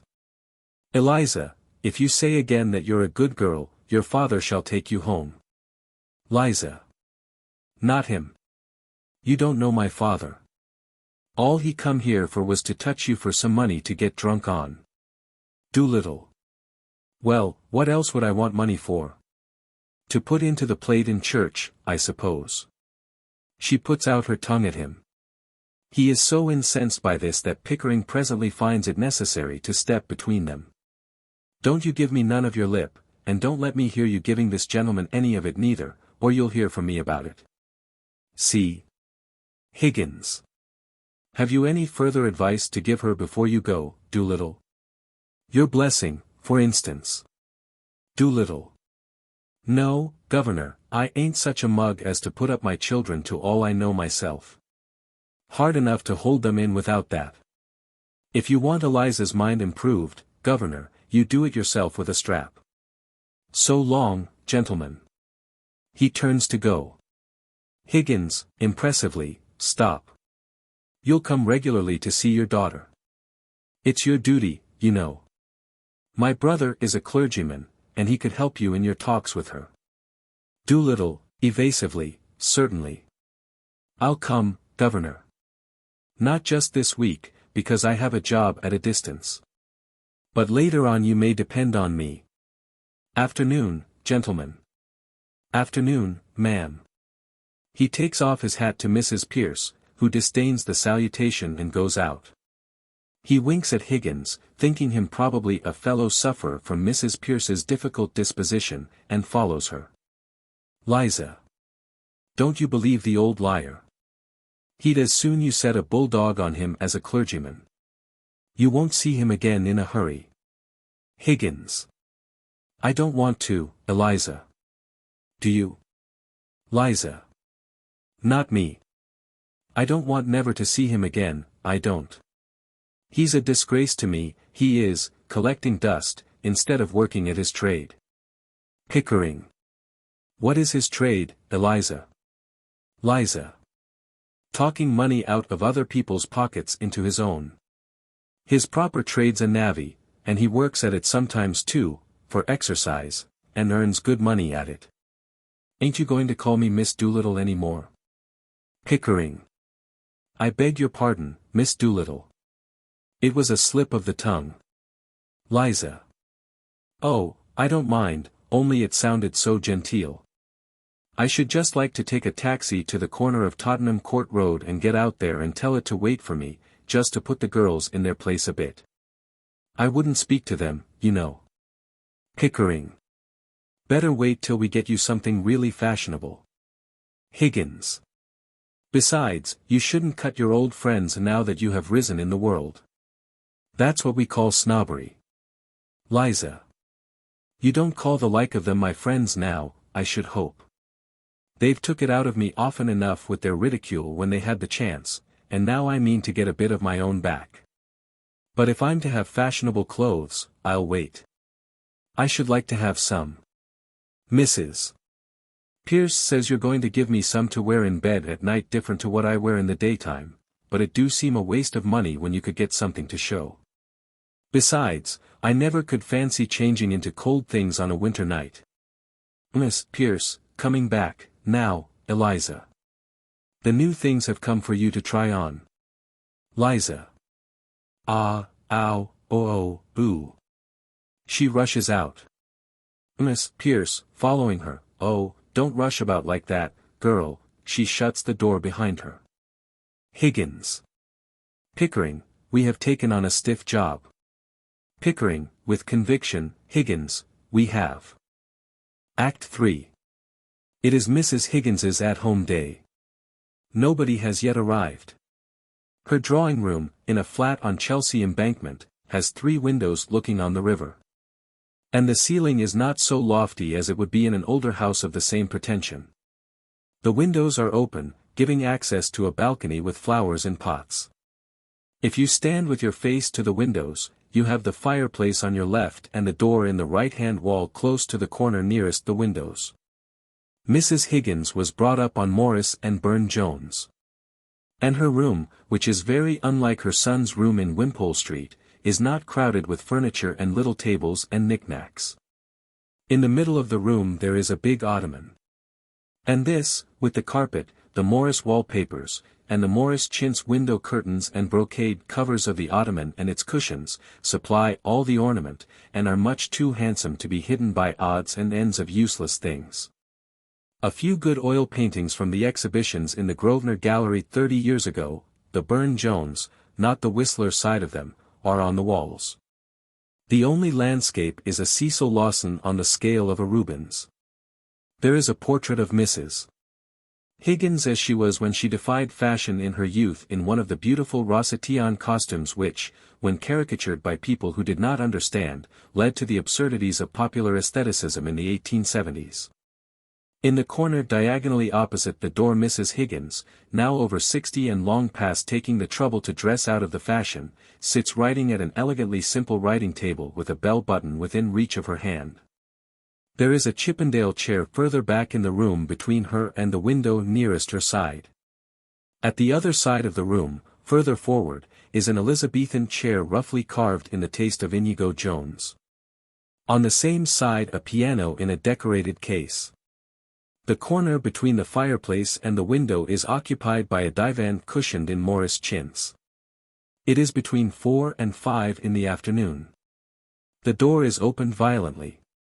And Higgins enters with his hat on. Miss Higgins, dismayed, Henry, scolding him. What are you doing here today? It is my at-home day, you promised not to come. As he bends to kiss her, she takes his hat off, and presents it to him. Higgins. Oh bother. He throws the hat down on the table. Mrs. Higgins. Go home at once. Higgins, kissing her, I know, mother. I came on purpose. Mrs. Higgins. But you mustn't. I'm serious, Henry. You offend all my friends, they stop coming whenever they meet you. Higgins. Nonsense. I know I have no small talk, but people don't mind. He sits on the settee. Mrs. Higgins. Oh. Don't they? Small talk indeed. What about your large talk? Really, dear, you mustn't stay. Higgins. I must. I've a job for you. A phonetic job. Mrs. Higgins. No use, dear. I'm sorry, but I can't get round your vowels.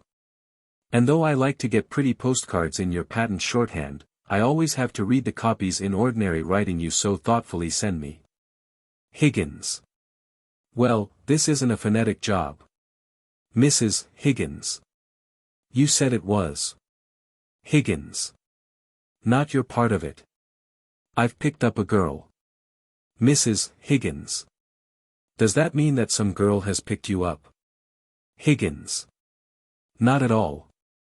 I don't mean a love affair. Mrs. Higgins. What a pity. Higgins. Why? Mrs. Higgins. Well, you never fall in love with anyone under 45. When will you discover that there are some rather nice-looking young women about? Higgins. Oh, I can't be bothered with young women. My idea of a lovable woman is something as like you as possible. I shall never get into the way of seriously liking young women, some habits lie too deep to be changed. Rising abruptly and walking about, jingling his money and his keys in his trouser pockets, besides, they're all idiots. Mrs. Higgins.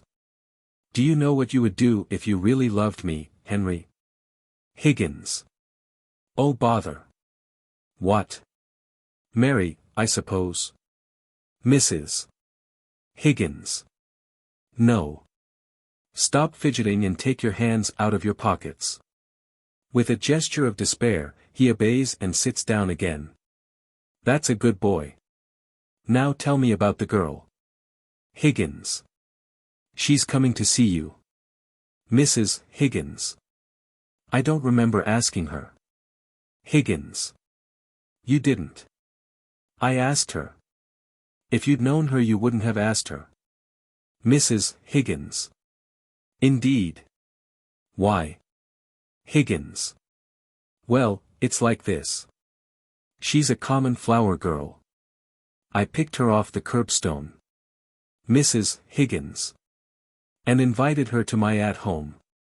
Higgins, rising and coming to her to coax her, oh, that'll be all right.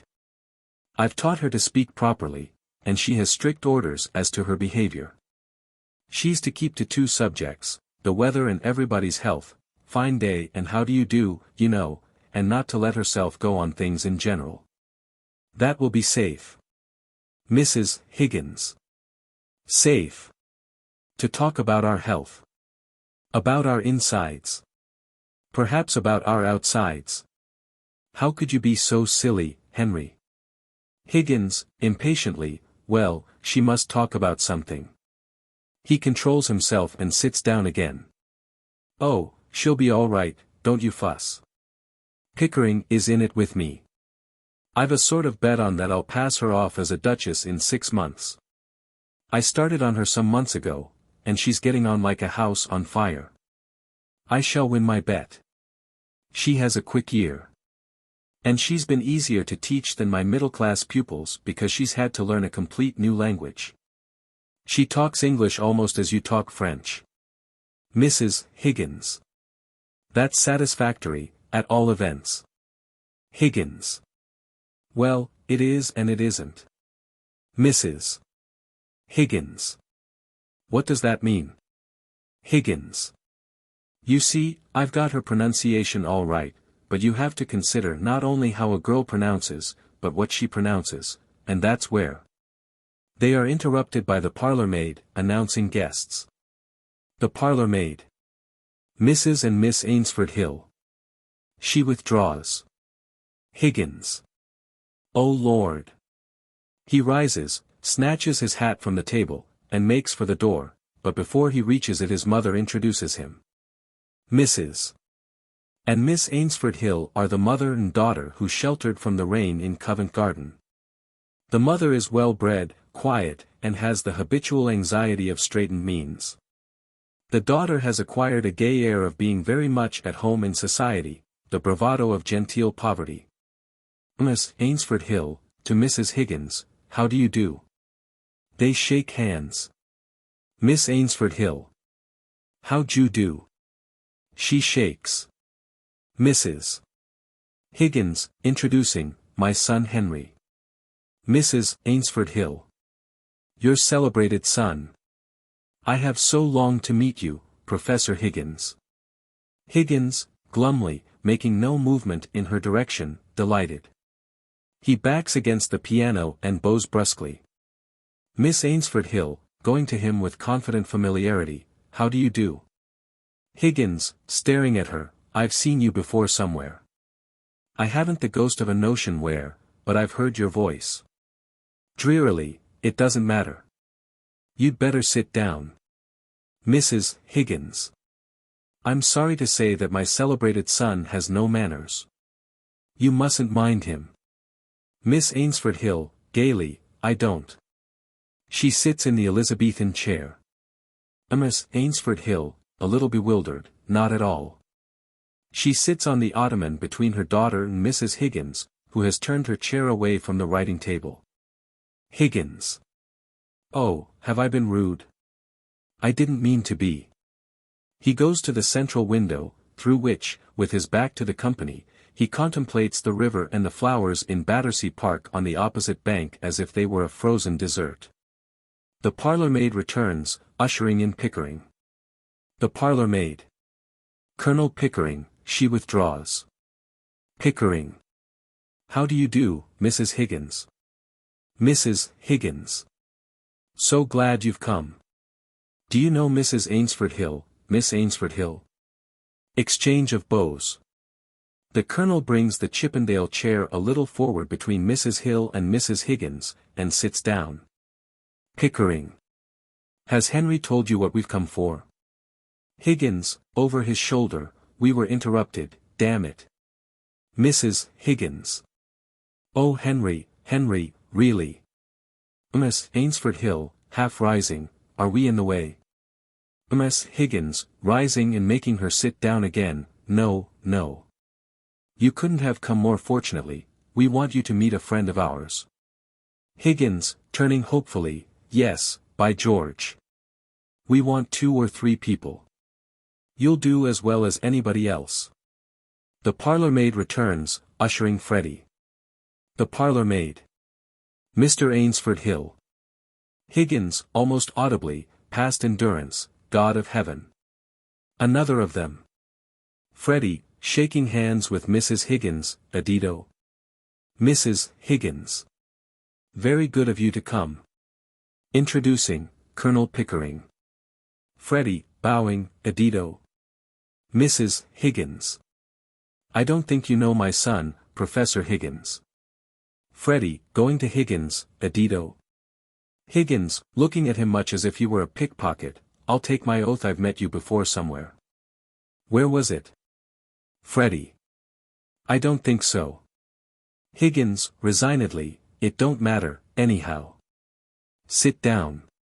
He shakes Freddie's hand, and almost slings him on the ottoman with his face to the windows, then comes round to the other side of it. Higgins. Well, here we are, anyhow. He sits down on the ottoman next Mrs. Ainsford Hill, on her left. And now, what the devil are we going to talk about until Eliza comes? Mrs. Higgins. Henry, you are the life and soul of the Royal Society soirees, but really you're rather trying on more commonplace occasions. Higgins. Am I? Very sorry. Beaming suddenly, I suppose I am, you know. Uproariously, ha, ha. Miss Ainsford Hill, who considers Higgins quite eligible matrimonially, I sympathize. I haven't any small talk.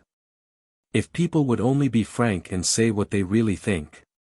Higgins, relapsing into gloom, Lord forbid. Miss Ainsford Hill, taking up her daughter's cue, but why? Higgins. What they think they ought to think is bad enough, Lord knows, but what they really think would break up the whole show. Do you suppose it would be really agreeable if I were to come out now with what I really think? Miss Ainsford Hill, gaily, is it so very cynical? Higgins. Cynical. Who the dickens said it was cynical? I mean it wouldn't be decent. Mrs. Ainsford Hill, seriously, oh. I'm sure you don't mean that, Mr. Higgins. Higgins. You see, we're all savages, more or less. We're supposed to be civilized and cultured, to know all about poetry and philosophy and art and science, and so on. But how many of us know even the meanings of these names? To Miss Hill, what do you know of poetry? To Mrs. Hill, what do you know of science?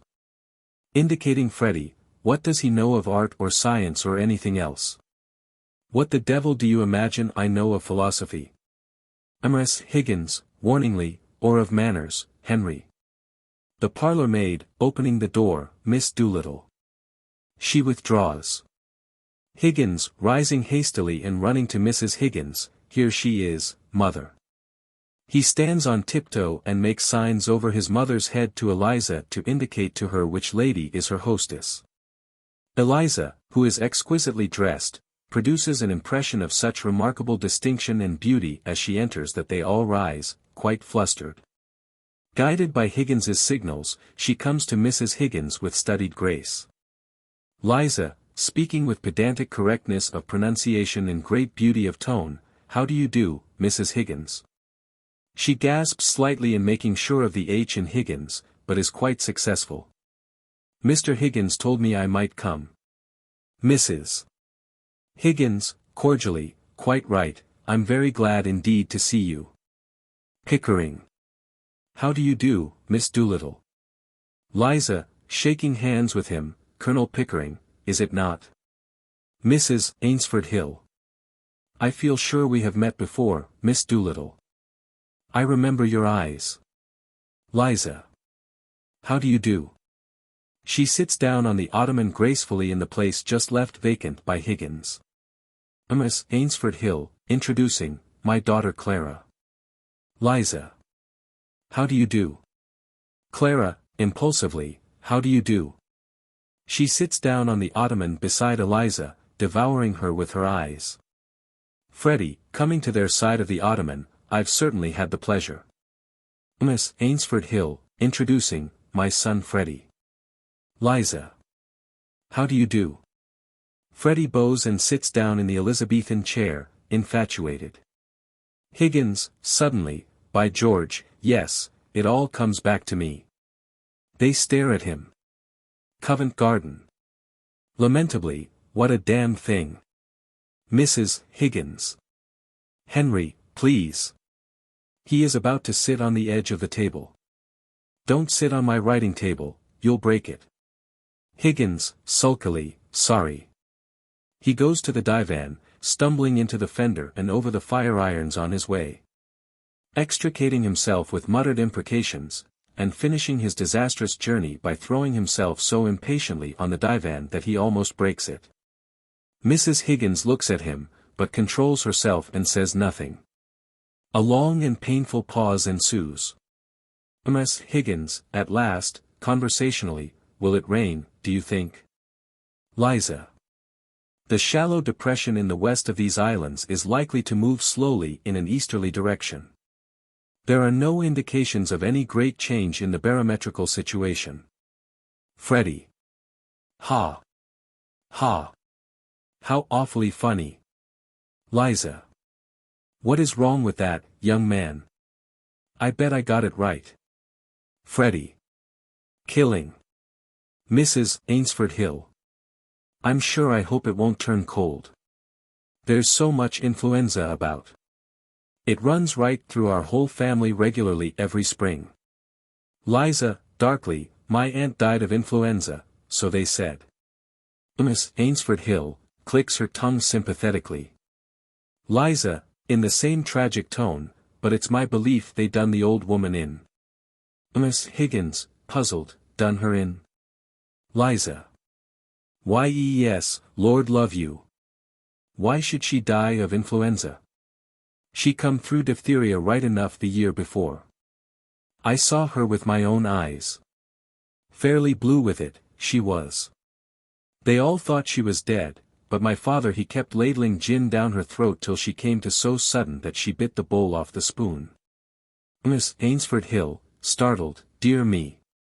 Liza, piling up the indictment, what call would a woman with that strength in her have to die of influenza? What become of her new straw hat that should have come to me? Somebody pinched it, and what I say is, them as pinched it done her in. Mrs. Ainsford Hill. What does doing her in mean? Higgins, hastily, oh, that's the new small talk. To do a person in means to kill them.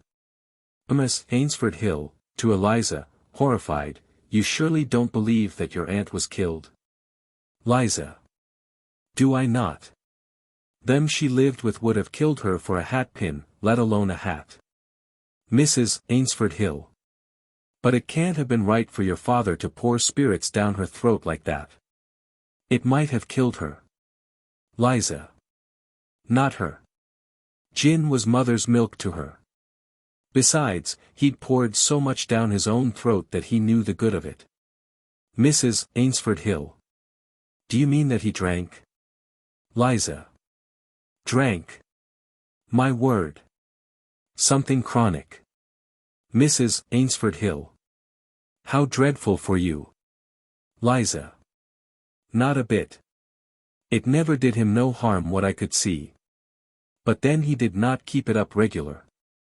Cheerfully, on the burst, as you might say, from time to time. And always more agreeable when he had a drop in. When he was out of work, my mother used to give him 4 pence and tell him to go out and not come back until he'd drunk himself cheerful and loving like. There's lots of women has to make their husbands drunk to make them fit to live with. Now quite at her ease, you see, it's like this. If a man has a bit of a conscience, it always takes him when he's sober, and then it makes him low-spirited. A drop of booze just takes that off and makes him happy. To Freddie, who is in convulsions of suppressed laughter, here. What are you sniggering at? Freddie. The new small talk. You do it so awfully well. Liza. If I was doing it proper, what was you laughing at? To Higgins, have I said anything I oughtn't? Miss Higgins, interposing, not at all, Miss Doolittle. Liza. Well, that's a mercy, anyhow. Expansively, what I always say is. Higgins, rising and looking at his watch, ahem. Liza, looking round at him, taking the hint, and rising, well, I must go. They all rise. Freddie goes to the door. So pleased to have met you. Goodbye. She shakes hands with Mrs. Higgins. Mrs. Higgins. Goodbye. Liza. Goodbye, Colonel Pickering. Pickering. Goodbye, Miss Doolittle. They shake hands. Liza, nodding to the others, goodbye, all. Freddie, opening the door for her, are you walking across the park, Miss Doolittle? If so. Liza. Walk. Not bloody likely. Sensation. I am going in a taxi. She goes out. Pickering gasps and sits down. Freddie goes out on the balcony to catch another glimpse of Eliza. Mrs.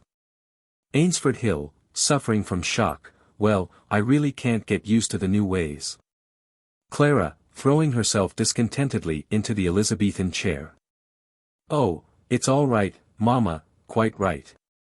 People will think we never go anywhere or see anybody if you are so old-fashioned. Mrs. Ainsford Hill. I dare say I am very old-fashioned, but I do hope you won't begin using that expression, Clara. I have got accustomed to hear you talking about men as rotters, and calling everything filthy and beastly, though I do think it horrible and unladylike. But this last is really too much.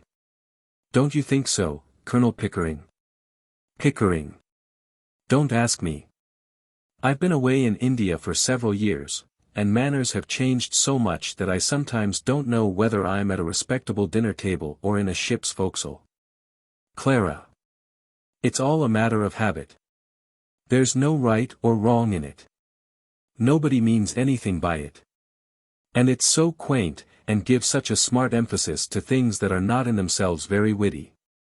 I find the new small talk delightful and quite innocent. Mrs. Ainsford Hill, rising, well, after that, I think it's time for us to go.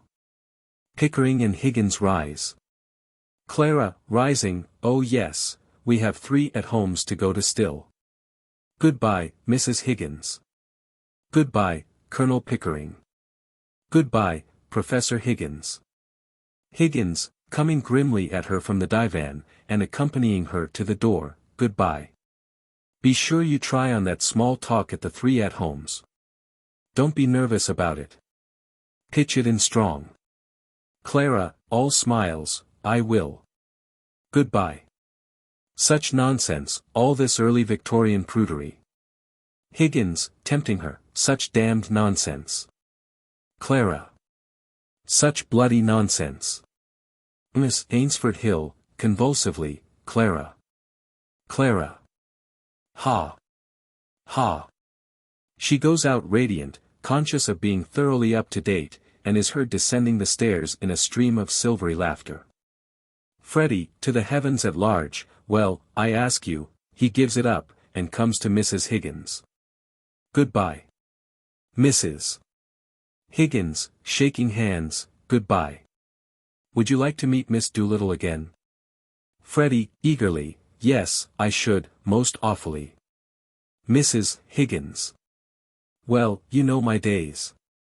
Freddie. Yes. Thanks awfully. Goodbye. He goes out. Mrs. Ainsford Hill. Goodbye, Mr. Higgins. Higgins. Goodbye. Goodbye. Miss Ainsford Hill, to Pickering, it's no use. I shall never be able to bring myself to use that word. Pickering. Don't.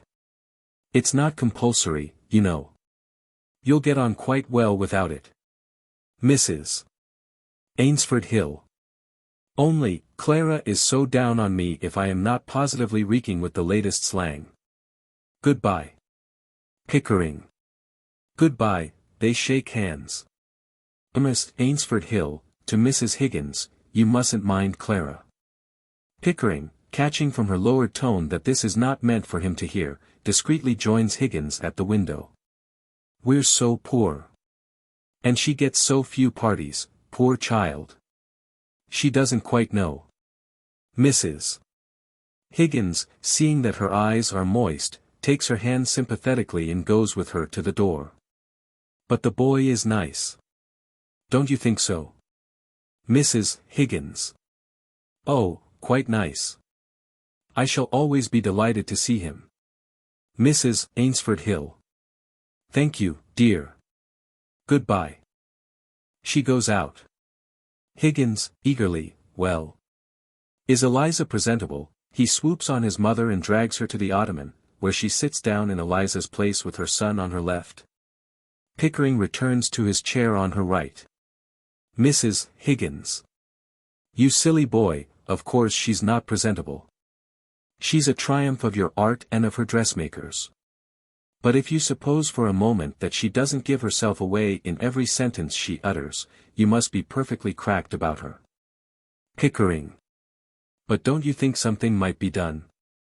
I mean something to eliminate the sanguinary element from her conversation. Mrs. Higgins. Not as long as she is in Henry's hands. Higgins, aggrieved, do you mean that my language is improper? Mrs. Higgins.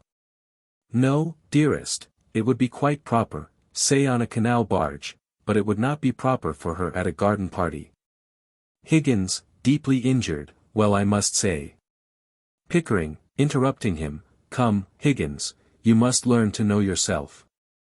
I haven't heard such language as yours since we used to review the Volunteers in Hyde Park 20 years ago. Higgins, sulkily, oh, well, if you say so, I suppose I don't always talk like a bishop. Mrs. Higgins, quieting Henry with a touch, Colonel Pickering, will you tell me what is the exact state of things in Wimpole Street? Pickering, cheerfully, as if this completely changed the subject, well, I have come to live there with Henry. We work together at my Indian dialects, and we think it more convenient. Mrs. Higgins. Quite so. I know all about that, it's an excellent arrangement. But where does this girl live? Higgins. With us, of course. Where would she live? Mrs. Higgins. But on what terms? Is she a servant? If not, what is she? Pickering, slowly, I think I know what you mean, Mrs. Higgins. Higgins. Well, dash me if I do. I've had to work at the girl every day for months to get her to her present pitch. Besides, she's useful. She knows where my things are, and remembers my appointments and so forth. Mrs. Higgins. How does your housekeeper get on with her? Higgins. Mrs. Pierce. Oh, she's jolly glad to get so much taken off her hands. For before Eliza came, she had to have to find things and remind me of my appointments. But she's got some silly bee in her bonnet about Eliza. She keeps saying, you don't think, sir, doesn't she, Pickering. Yes, that's the formula. You don't think, sir. That's the end of every conversation about Eliza. Higgins. As if I ever stop thinking about the girl and her confounded vowels and consonants. I'm worn out, thinking about her, and watching her lips and her teeth and her tongue, not to mention her soul, which is the quaintest of the lot. Mrs. Higgins. You certainly are a pretty pair of babies, playing with your live doll. Higgins. Playing. The hardest job I ever tackled, make no mistake about that, mother. But you have no idea how frightfully interesting it is to take a human being and change her into a quite different human being by creating a new speech for her. It's filling up the deepest gulf that separates class from class and soul from soul. Pickering, drawing his chair closer to Mrs. Higgins and bending over to her eagerly, yes, it's enormously interesting. I assure you, Mrs. Higgins, we take Eliza very seriously. Every week, every day almost, there is some new change. Closer again, we keep records of every stage, dozens of gramophone discs and photographs. Higgins, assailing her at the other ear, yes, by George, it's the most absorbing experiment I ever tackled. She regularly fills our lives up. Doesn't she, Pickering? We're always talking Eliza. Higgins. Teaching Eliza. Pickering. Dressing Eliza. Mrs. Higgins. What? Higgins. Inventing new Elizas. Higgins and Pickering, speaking together. Higgins. You know, she has the most extraordinary quickness of ear. Pickering. I assure you, my dear Mrs. Higgins, that girl. Higgins. Just like a parrot. I've tried her with every. Pickering. Is a genius. She can play the piano quite beautifully. Higgins. Possible sort of sound that a human being can make. Pickering. We have taken her to classical concerts and to music. Higgins. Continental dialects, African dialects, Hottentot. Pickering. Halls, and it's all the same to her, she plays everything. Higgins. Clicks, things it took me years to get hold of, and. Pickering. She hears right off when she comes home, whether it's Higgins. She picks them up like a shot, right away, as if she had. Pickering. Beethoven and Brahms or Lehar and Lionel Merrickton. Higgins. Been at it all her life. Pickering. Though 6 months ago, she'd never as much as touched a piano. Mrs. Higgins, putting her fingers in her ears, as they are by this time shouting one another down with an intolerable noise, sh, sh, sh, sh. They stop. Pickering. I beg your pardon. He draws his chair back apologetically. Higgins. Sorry. When Pickering starts shouting, nobody can get a word in edgeways. Mrs. Higgins. Be quiet, Henry. Colonel Pickering, don't you realize that when Eliza walked into Wimpole Street, something walked in with her? Pickering. Her father did. But Henry soon got rid of him. Mrs. Higgins. It would have been more to the point if her mother had. But as her mother didn't, something else did. Pickering. But what? Miss Higgins, unconsciously dating herself by the word, a problem. Pickering. Oh, I see. The problem of how to pass her off as a lady. Higgins. I'll solve that problem. I've half solved it already.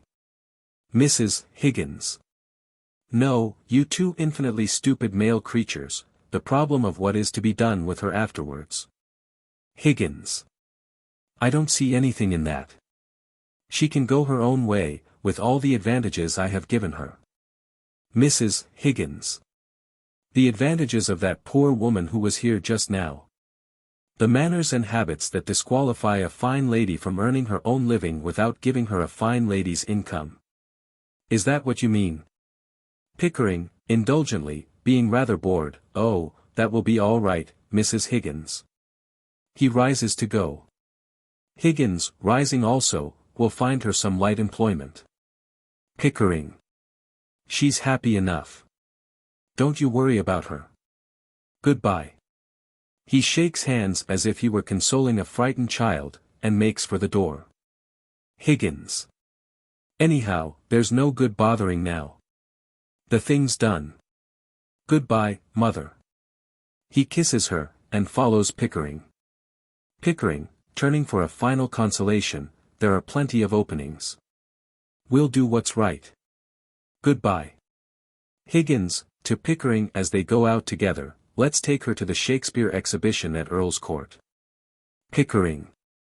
Yes, let's. Her remarks will be delicious. Higgins. She'll mimic all the people for us when we get home. Pickering. Ripping. Both are heard laughing as they go downstairs. Miss Higgins rises with an impatient bounce, and returns to her work at the writing table. She sweeps a litter of disarranged papers out of her way. Snatches a sheet of paper from her stationery case, and tries resolutely to write. At the third line she gives it up, flings down her pen, grips the table angrily and exclaims, "Oh, men! Men! Men!" Act 4. The Wimpole Street Laboratory. Midnight. Nobody in the room. The clock on the mantelpiece strikes 12. The fire is not alight, it is a summer night. Presently Higgins and Pickering are heard on the stairs. Higgins, calling down to Pickering, "I say, Pick, lock up, will you? I shan't be going out again." Pickering. Right. Can Mrs. Pierce go to bed? We don't want anything more, do we? Higgins. Lord, no. Eliza opens the door and is seen on the lighted landing in opera cloak, brilliant evening dress, and diamonds, with fan, flowers, and all accessories. She comes to the hearth, and switches on the electric lights there. She is tired, her pallor contrasts strongly with her dark eyes and hair, and her expression is almost tragic. She takes off her cloak, puts her fan and flowers on the piano, and sits down on the bench, brooding and silent. Higgins, in evening dress, with overcoat and hat, comes in, carrying a smoking jacket which he has picked up downstairs. He takes off the hat and overcoat, throws them carelessly on the newspaper stand, disposes of his coat in the same way. Puts on the smoking jacket, and throws himself wearily into the easy chair at the hearth. Pickering, similarly attired, comes in. He also takes off his hat and overcoat, and is about to throw them on Higgins's when he hesitates. Pickering. I say, Mrs. Pierce will row if we leave these things lying about in the drawing-room. Higgins. Oh, chuck them over the banisters into the hall. She'll find them there in the morning and put them away all right. She'll think we were drunk. Pickering. We are, slightly. Are there any letters? Higgins. I didn't look. Pickering takes the overcoats and hats and goes downstairs. Higgins begins half singing half yawning an air from La Fanciola del Golden West. Suddenly he stops and exclaims, I wonder where the devil my slippers are. Eliza looks at him darkly, then leaves the room. Higgins yawns again, and resumes his song. Pickering returns, with the contents of the letterbox in his hand. Pickering. Only circulars, and this coronet billet due for you. He throws the circulars into the fender, and posts himself on the hearth-rug, with his back to the grate. Higgins, glancing at the billet due, moneylender. He throws the letter after the circulars. Eliza returns with a pair of large down-at-heel slippers. She places them on the carpet before Higgins, and sits as before without a word. Higgins, yawning again, oh Lord! What an evening! What a crew! What a silly tomfoolery! He raises his shoe to unlace it, and catches sight of the slippers. He stops unlacing and looks at them as if they had appeared there of their own accord. Oh! They're there, are they? Pickering, stretching himself, well, I feel a bit tired. It's been a long day. The garden party, a dinner party, and the opera. Rather too much of a good thing. But you've won your bet, Higgins. Eliza did the trick, and something to spare, eh? Higgins, fervently, thank God it's over. Eliza flinches violently, but they take no notice of her, and she recovers herself and sits stonily as before. Pickering. Were you nervous at the garden party? I was. Eliza didn't seem a bit nervous. Higgins. Oh, she wasn't nervous. I knew she'd be all right. No, it's the strain of putting the job through all these months that has told on me. It was interesting enough at first, while we were at the phonetics. But after that I got deadly sick of it. If I hadn't backed myself to do it I should have chucked the whole thing up 2 months ago. It was a silly notion, the whole thing has been a bore. Pickering. Oh come. The garden party was frightfully exciting. My heart began beating like anything. Higgins. Yes, for the first 3 minutes. But when I saw we were going to win hands down, I felt like a bear in a cage, hanging about doing nothing. The dinner was worse, sitting gorging there for over an hour, with nobody but a damned fool of a fashionable woman to talk to. I tell you, Pickering, never again for me. No more artificial duchesses. The whole thing has been simple purgatory. Pickering. You've never been broken in properly to the social routine. Strolling over to the piano, I rather enjoy dipping into it occasionally myself, it makes me feel young again. Anyhow, it was a great success, an immense success. I was quite frightened once or twice because Eliza was doing it so well. You see, lots of the real people can't do it at all, they're such fools that they think style comes by nature to people in their position, and so they never learn. There's always something professional about doing a thing superlatively well. Higgins. Yes, that's what drives me mad, the silly people don't know their own silly business. Rising, however, it's over and done with. And now I can go to bed at last without dreading tomorrow. Eliza's beauty becomes murderous. Pickering. I think I shall turn in too. Still, it's been a great occasion, a triumph for you. Good night. He goes. Higgins, following him, good night. Over his shoulder, at the door, put out the lights, Eliza, and tell Mrs. Pierce not to make coffee for me in the morning, I'll take tea. He goes out. Eliza tries to control herself and feel indifferent as she rises and walks across to the hearth to switch off the lights. By the time she gets there she is on the point of screaming. She sits down in Higgins's chair and holds on hard to the arms. Finally she gives way and flings herself furiously on the floor raging. Higgins, in despairing wrath outside, what the devil have I done with my slippers? He appears at the door. Liza, snatching up the slippers, and hurling them at him one after the other with all her force, there are your slippers. And there. Take your slippers, and may you never have a day's luck with them. Higgins, astounded, what on earth? He comes to her. What's the matter? Get up. He pulls her up. Anything wrong? Liza, breathless, nothing wrong, with you. I've won your bet for you, haven't I? That's enough for you. I don't matter, I suppose. Higgins. You won my bet. You. Presumptuous insect. I won it. What did you throw those slippers at me for? Liza. Because I wanted to smash your face. I'd like to kill you, you selfish brute. Why didn't you leave me where you picked me out of, in the gutter? You thank God it's all over, and that now you can throw me back again there, do you? She crisps her fingers, frantically. Higgins, looking at her in cool wonder, the creature is nervous, after all. Liza, gives a suffocated scream of fury, and instinctively darts her nails at his face. Higgins, catching her wrists, ah! Would you? Claws in, you cat. How dare you show your temper to me? Sit down and be quiet. He throws her roughly into the easy chair. Liza, crushed by superior strength and weight, what's to become of me? What's to become of me? Higgins. How the devil do I know what's to become of you? What does it matter what becomes of you? Liza. You don't care. I know you don't care. You wouldn't care if I was dead. I'm nothing to you, not so much as them slippers. Higgins, thundering, those slippers. Liza, with bitter submission, those slippers. I didn't think it made any difference now.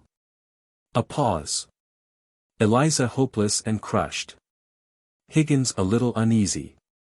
Higgins, in his loftiest manner, why have you begun going on like this?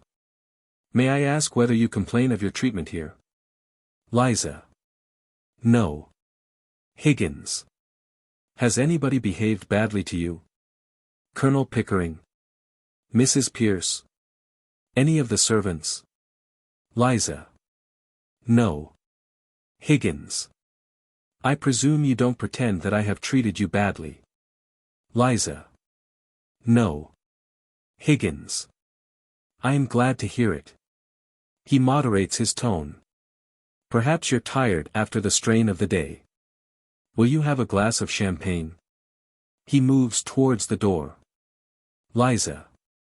No, recollecting her manners, thank you.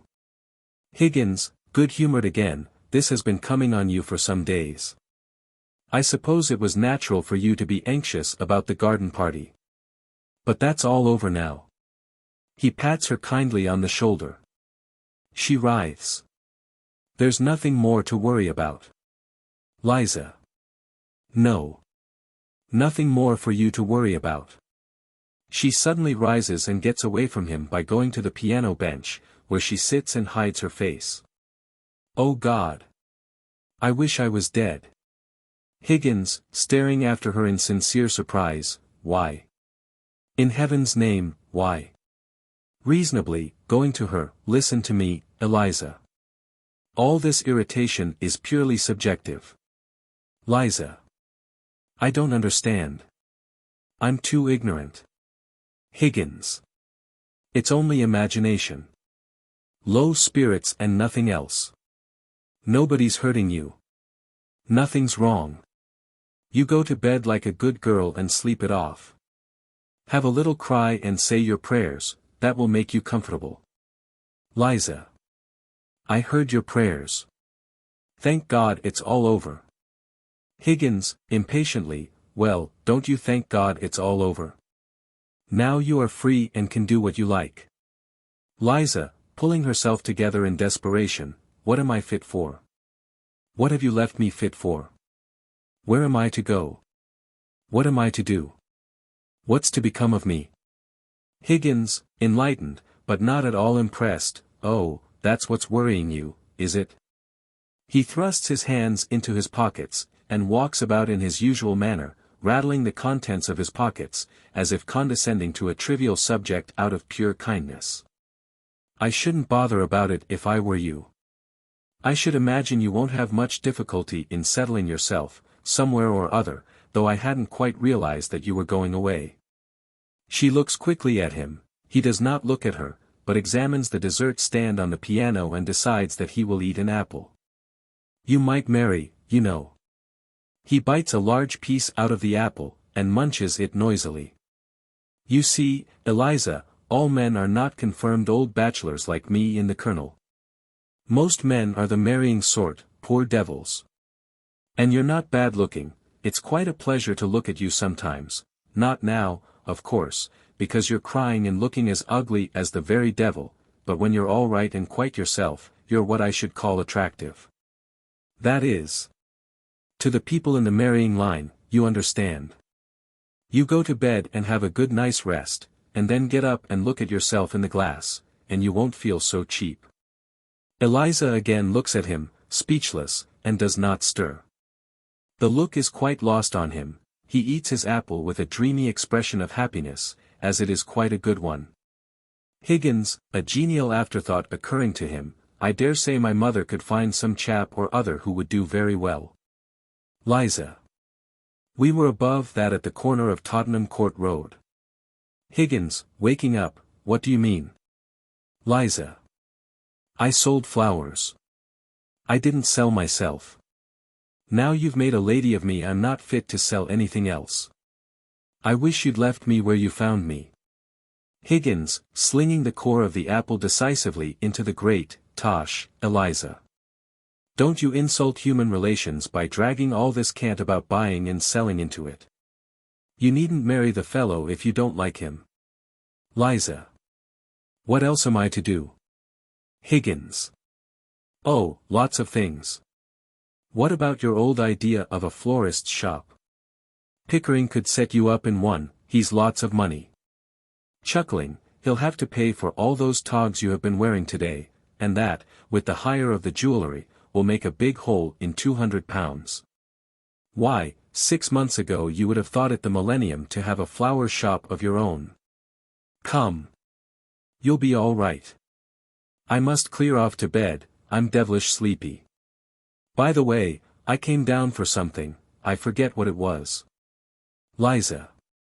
Your slippers. Higgins. Oh yes, of course. You shied them at me. He picks them up, and is going out when she rises and speaks to him. Liza. Before you go, sir. Higgins, dropping the slippers in his surprise at her calling him sir, Liza. Do my clothes belong to me or to Colonel Pickering? Higgins, coming back into the room as if her question were the very climax of unreason, what the devil use would they be to Pickering? Liza. He might want them for the next girl you pick up to experiment on. Higgins, shocked and hurt, is that the way you feel towards us? Liza. I don't want to hear anything more about that. All I want to know is whether anything belongs to me. My own clothes were burnt. Higgins. But what does it matter? Why need you start bothering about that in the middle of the night? Liza.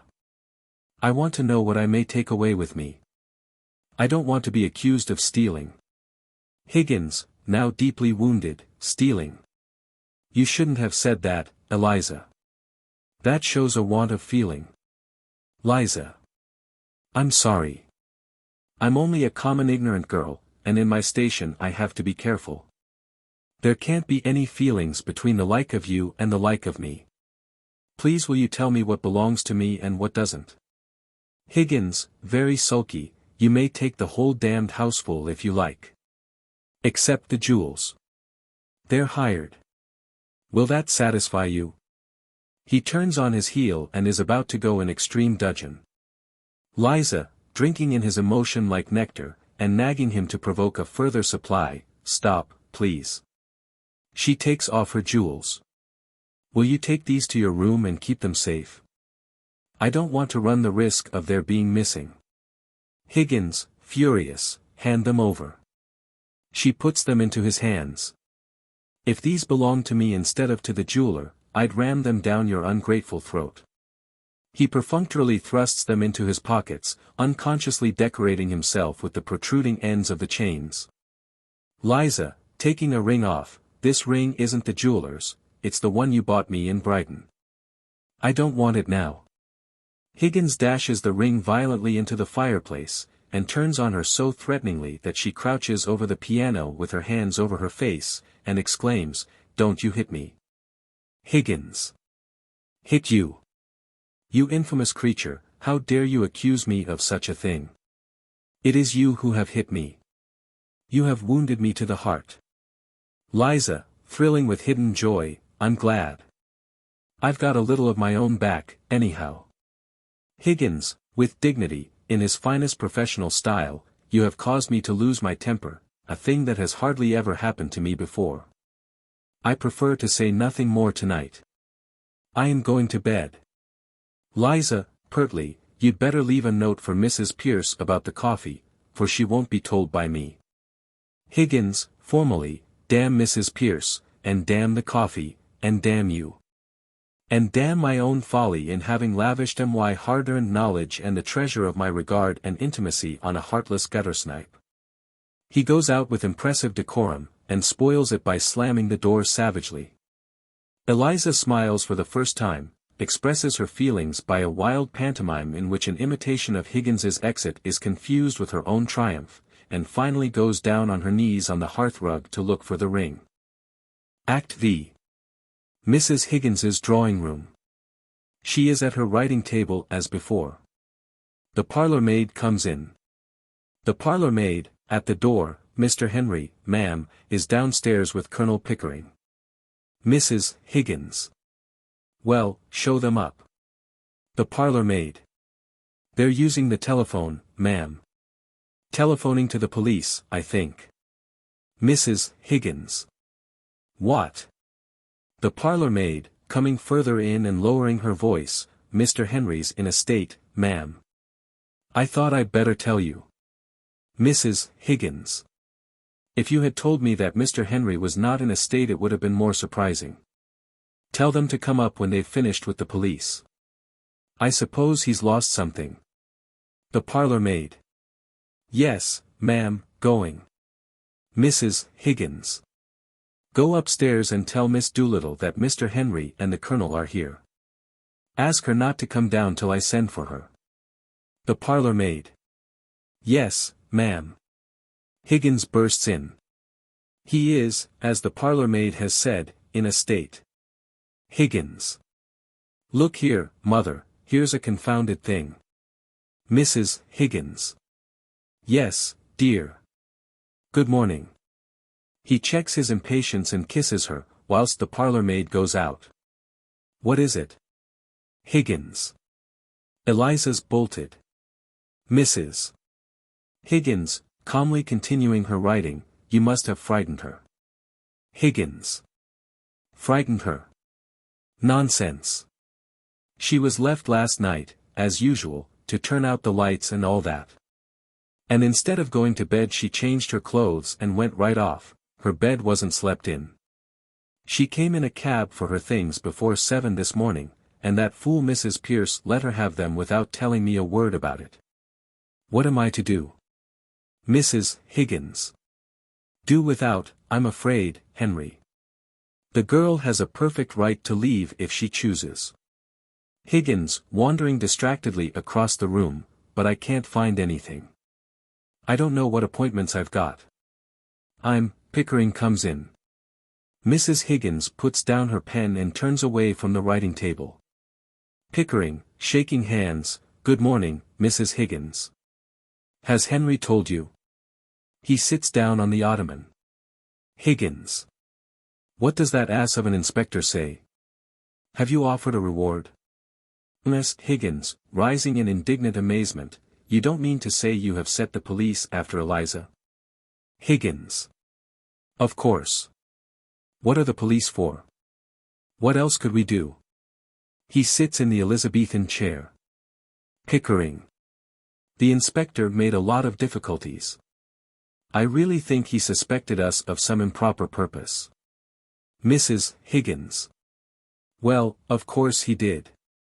What right have you to go to the police and give the girl's name as if she were a thief, or a lost umbrella, or something? Really? She sits down again, deeply vexed. Higgins. But we want to find her. Pickering. We can't let her go like this, you know, Mrs. Higgins. What were we to do? Mrs. Higgins. You have no more sense, either of you, than two children. Why? The parlour maid comes in and breaks off the conversation. The parlour maid. Mr. Henry, a gentleman wants to see you very particular. He's been sent on from Wimpole Street. Higgins. Oh, bother. I can't see anyone now. Who is it? The parlour maid. A Mr. Doolittle, sir. Pickering.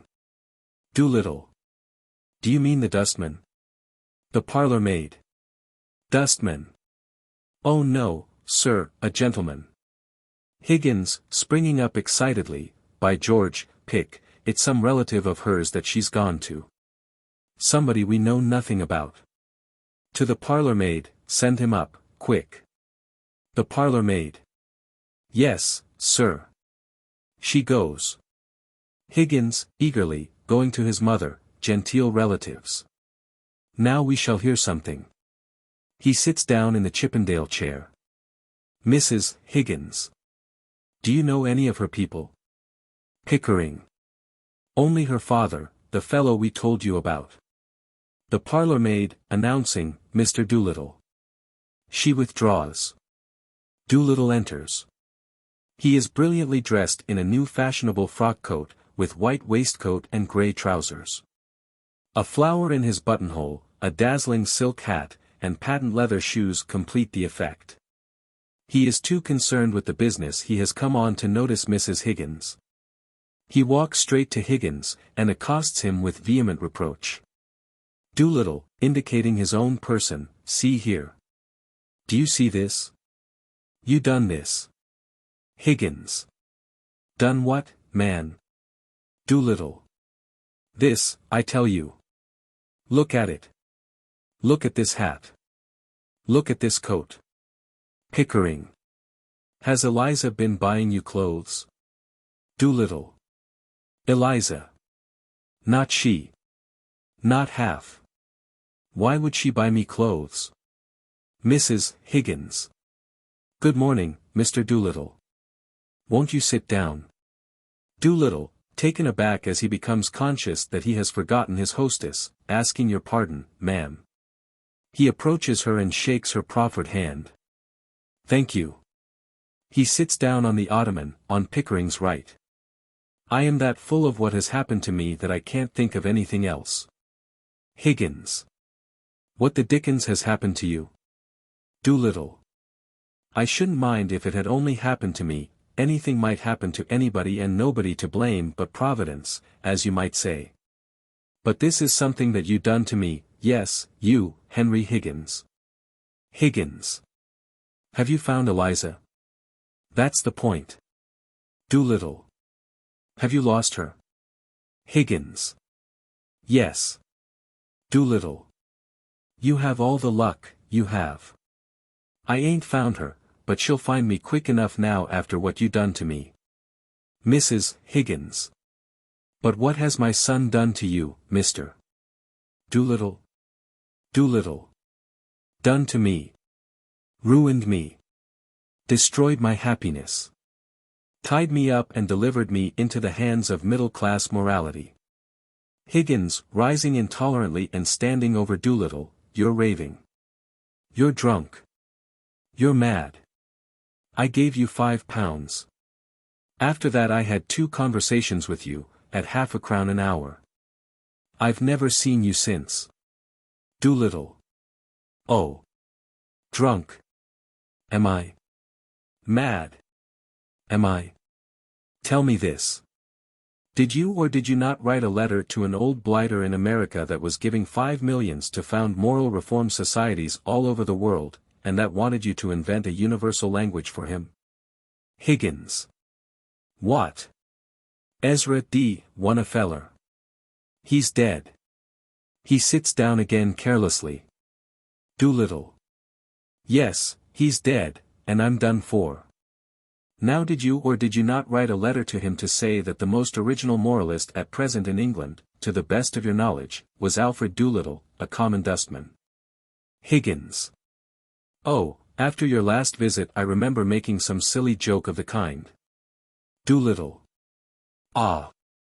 You may well call it a silly joke. It put the lid on me right enough. Just give him the chance he wanted to show that Americans is not like us, that they recognize and respect merit in every class of life, however humble. Them words is in his blooming will, in which, Henry Higgins, thanks to your silly joking. He leaves me a share in his predigested cheese trust worth $3,000 a year on condition that I lecture for his One-a-feller Moral Reform World League as often as they ask me up to 6 times a year. Higgins. The devil he does. Phew. Brightening suddenly, what a lark. Pickering. A safe thing for you, Doolittle. They won't ask you twice. Doolittle. It ain't the lecturing I mind. I'll lecture them blue in the face, I will, and not turn a hair. It's making a gentleman of me that I object to. Who asked him to make a gentleman of me? I was happy. I was free. I touched pretty nigh everybody for money when I wanted it, same as I touched you, Henry Higgins. Now I am worrited. Tied neck and heels, and everybody touches me for money. It's a fine thing for you, says my solicitor. Is it? Says I. You mean it's a good thing for you, I says. When I was a poor man and had a solicitor once when they found a pram in the dust cart, he got me off, and got shut of me and got me shut of him as quick as he could. Same with the doctors, used to shove me out of the hospital before I could hardly stand on my legs, and nothing to pay. Now they finds out that I'm not a healthy man and can't live unless they looks after me twice a day. In the house I'm not let do a hand's turn for myself, somebody else must do it and touch me for it. A year ago I hadn't a relative in the world except 2 or 3 that wouldn't speak to me. Now I've 50, and not a decent week's wages among the lot of them. I have to live for others and not for myself, that's middle-class morality. You talk of losing Eliza.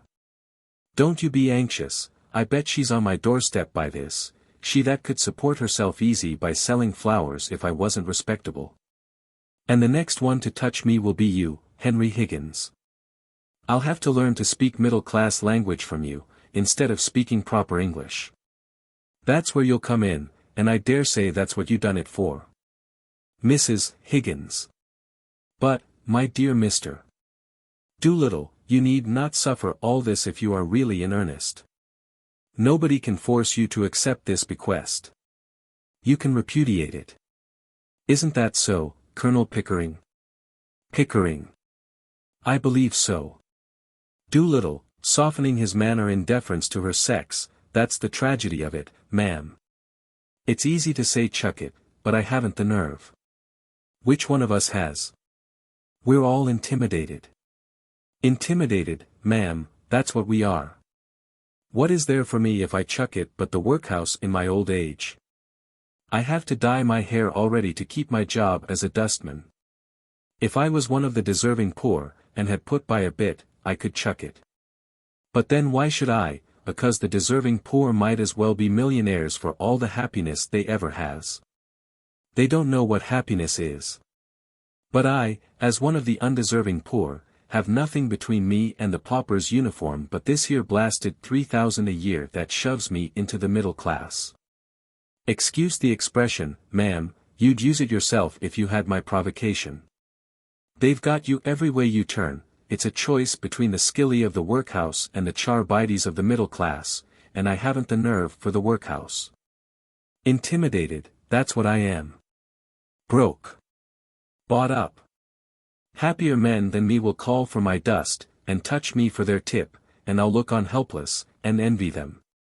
And that's what your son has brought me to. He is overcome by emotion. Mrs. Higgins. Well, I'm very glad you're not going to do anything foolish, Mr. Doolittle. For this solves the problem of Eliza's future. You can provide for her now. Doolittle, with melancholy resignation, yes, ma'am.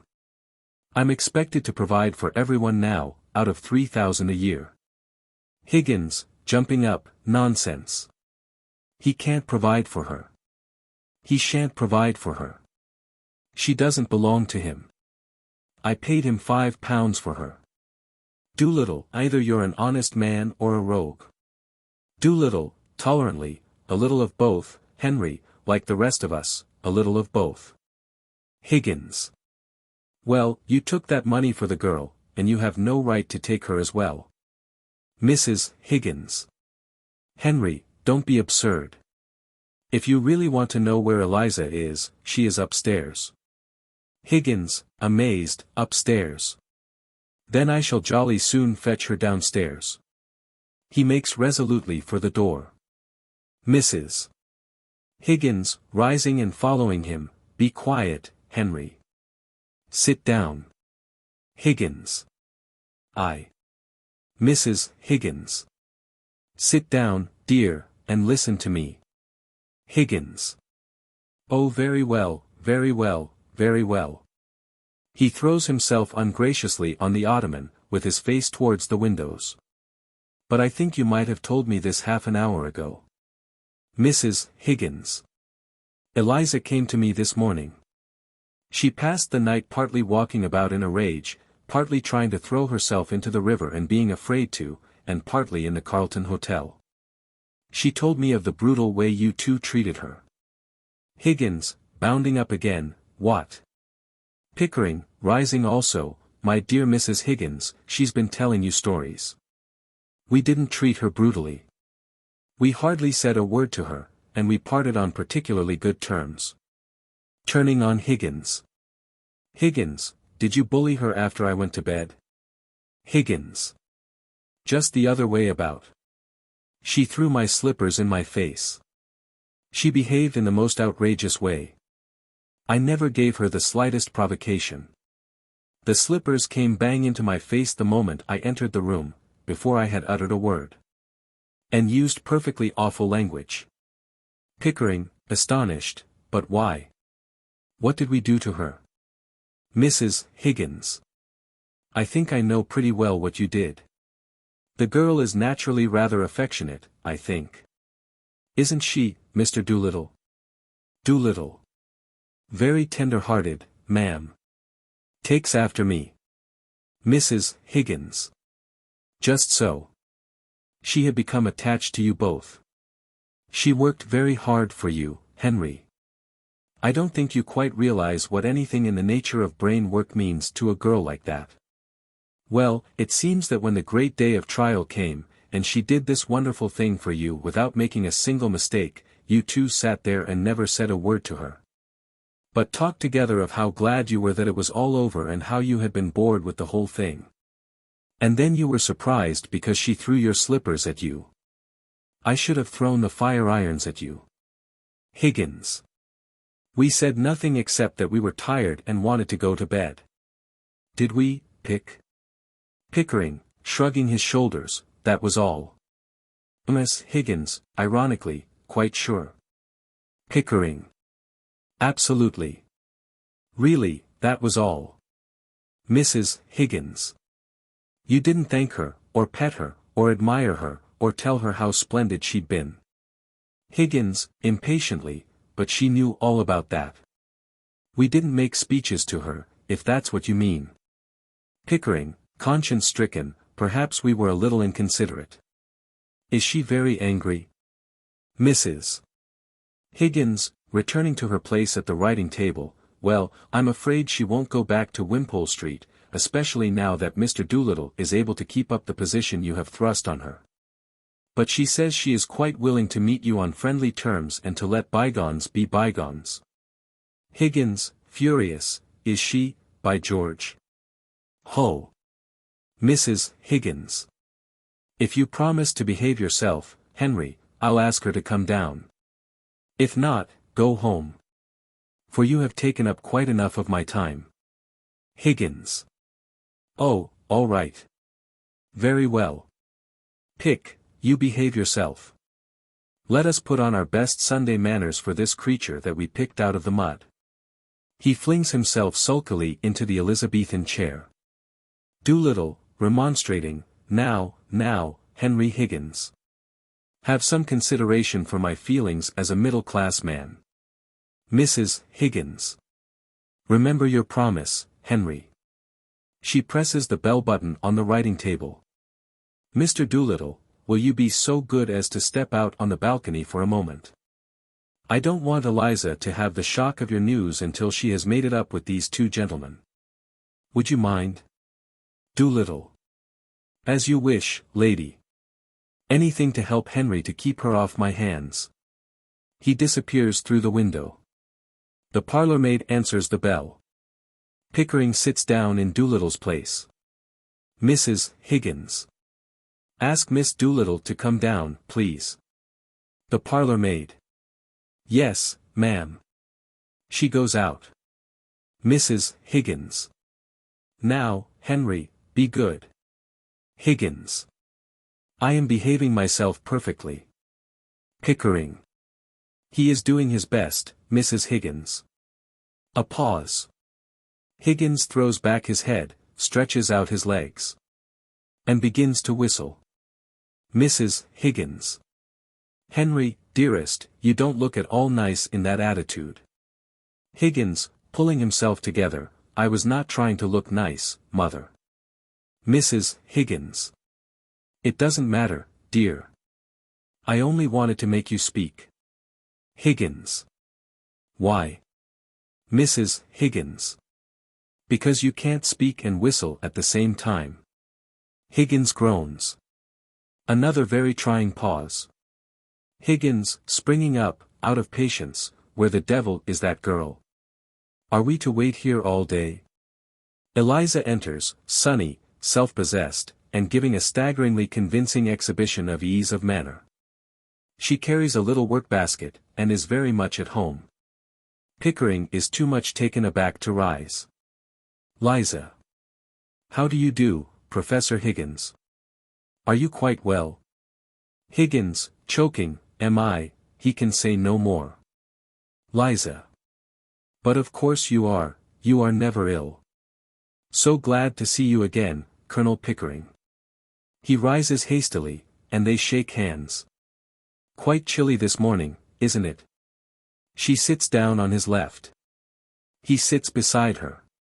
Higgins. Don't you dare try this game on me. I taught it to you, and it doesn't take me in. Get up and come home, and don't be a fool. Eliza takes a piece of needlework from her basket, and begins to stitch at it, without taking the least notice of this outburst. Mrs. Higgins. Very nicely put, indeed, Henry. No woman could resist such an invitation. Higgins. You let her alone, mother. Let her speak for herself. You will jolly soon see whether she has an idea that I haven't put into her head or a word that I haven't put into her mouth. I tell you I have created this thing out of the squashed cabbage leaves of Covent Garden, and now she pretends to play the fine lady with me. Miss Higgins, placidly, yes, dear, but you'll sit down, won't you? Higgins sits down again, savagely. Liza, to Pickering, taking no apparent notice of Higgins, and working away deftly, will you drop me altogether now that the experiment is over, Colonel Pickering? Pickering. Oh, don't. You mustn't think of it as an experiment. It shocks me, somehow. Liza. Oh, I'm only a squashed cabbage leaf. Pickering, impulsively, no. Liza, continuing quietly, but I owe so much to you that I should be very unhappy if you forgot me. Pickering. It's very kind of you to say so, Miss Doolittle. Liza. It's not because you paid for my dresses. I know you are generous to everybody with money. But it was from you that I learnt really nice manners, and that is what makes one a lady, isn't it? You see, it was so very difficult for me with the example of Professor Higgins always before me. I was brought up to be just like him, unable to control myself, and using bad language on the slightest provocation. And I should never have known that ladies and gentlemen didn't behave like that if you hadn't been there. Higgins. Well. Pickering. Oh, that's only his way, you know. He doesn't mean it. Liza. Oh, I didn't mean it either, when I was a flower girl. It was only my way. But you see, I did it, and that's what makes the difference after all. Pickering. No doubt. Still, he taught you to speak, and I couldn't have done that, you know. Liza, trivially, of course, that is his profession. Higgins. Damnation. Liza, continuing, it was just like learning to dance in the fashionable way, there was nothing more than that in it. But do you know what began my real education? Pickering. What? Liza, stopping her work for a moment, you're calling me Miss Doolittle that day when I first came to Wimpole Street. That was the beginning of self-respect for me. She resumes her stitching. And there were 100 little things you never noticed, because they came naturally to you. Things about standing up and taking off your hat and opening doors. Pickering. Oh, that was nothing. Liza. Yes, things that showed you thought and felt about me as if I were something better than a scullery maid, though of course I know you would have been just the same to a scullery maid if she had been let in the drawing room. You never took off your boots in the dining room when I was there. Pickering. You mustn't mind that. Higgins takes off his boots all over the place. Liza. I know. I am not blaming him. It is his way, isn't it? But it made such a difference to me that you didn't do it. You see, really and truly, apart from the things anyone can pick up, the dressing and the proper way of speaking, and so on, the difference between a lady and a flower girl is not how she behaves, but how she's treated. I shall always be a flower girl to Professor Higgins, because he always treats me as a flower girl, and always will, but I know I can be a lady to you, because you always treat me as a lady, and always will. Mrs. Higgins. Please don't grind your teeth, Henry. Pickering. Well, this is really very nice of you, Miss Doolittle. Liza. I should like you to call me Eliza, now, if you would. Pickering. Thank you. Eliza, of course. Liza. And I should like Professor Higgins to call me Miss Doolittle. Higgins. I'll see you damned first. Mrs. Higgins. Henry. Henry. Pickering, laughing, why don't you slang back at him? Don't stand it. It would do him a lot of good. Liza. I can't. I could have done it once, but now I can't go back to it. Last night, when I was wandering about, a girl spoke to me, and I tried to get back into the old way with her, but it was no use. You told me, you know, that when a child is brought to a foreign country, it picks up the language in a few weeks, and forgets its own. Well, I am a child in your country. I have forgotten my own language, and can speak nothing but yours. That's the real break-off with the corner of Tottenham Court Road. Leaving Wimpole Street finishes it. Pickering, much alarmed, oh. But you're coming back to Wimpole Street, aren't you? You'll forgive Higgins? Higgins, rising, forgive. Will she, by George? Let her go. Let her find out how she can get on without us. She will relapse into the gutter in 3 weeks without me at her elbow. Doolittle appears at the center window. With a look of dignified reproach at Higgins, he comes slowly and silently to his daughter, who, with her back to the window, is unconscious of his approach. Pickering. He's incorrigible, Eliza. You won't relapse, will you? Liza. No, not now. Never again. I have learnt my lesson. I don't believe I could utter one of the old sounds if I tried. Doolittle touches her on her left shoulder. She drops her work, losing her self-possession utterly at the spectacle of her father's splendor. Ow, ooh. Higgins, with a crow of triumph, aha. Just so. How. How.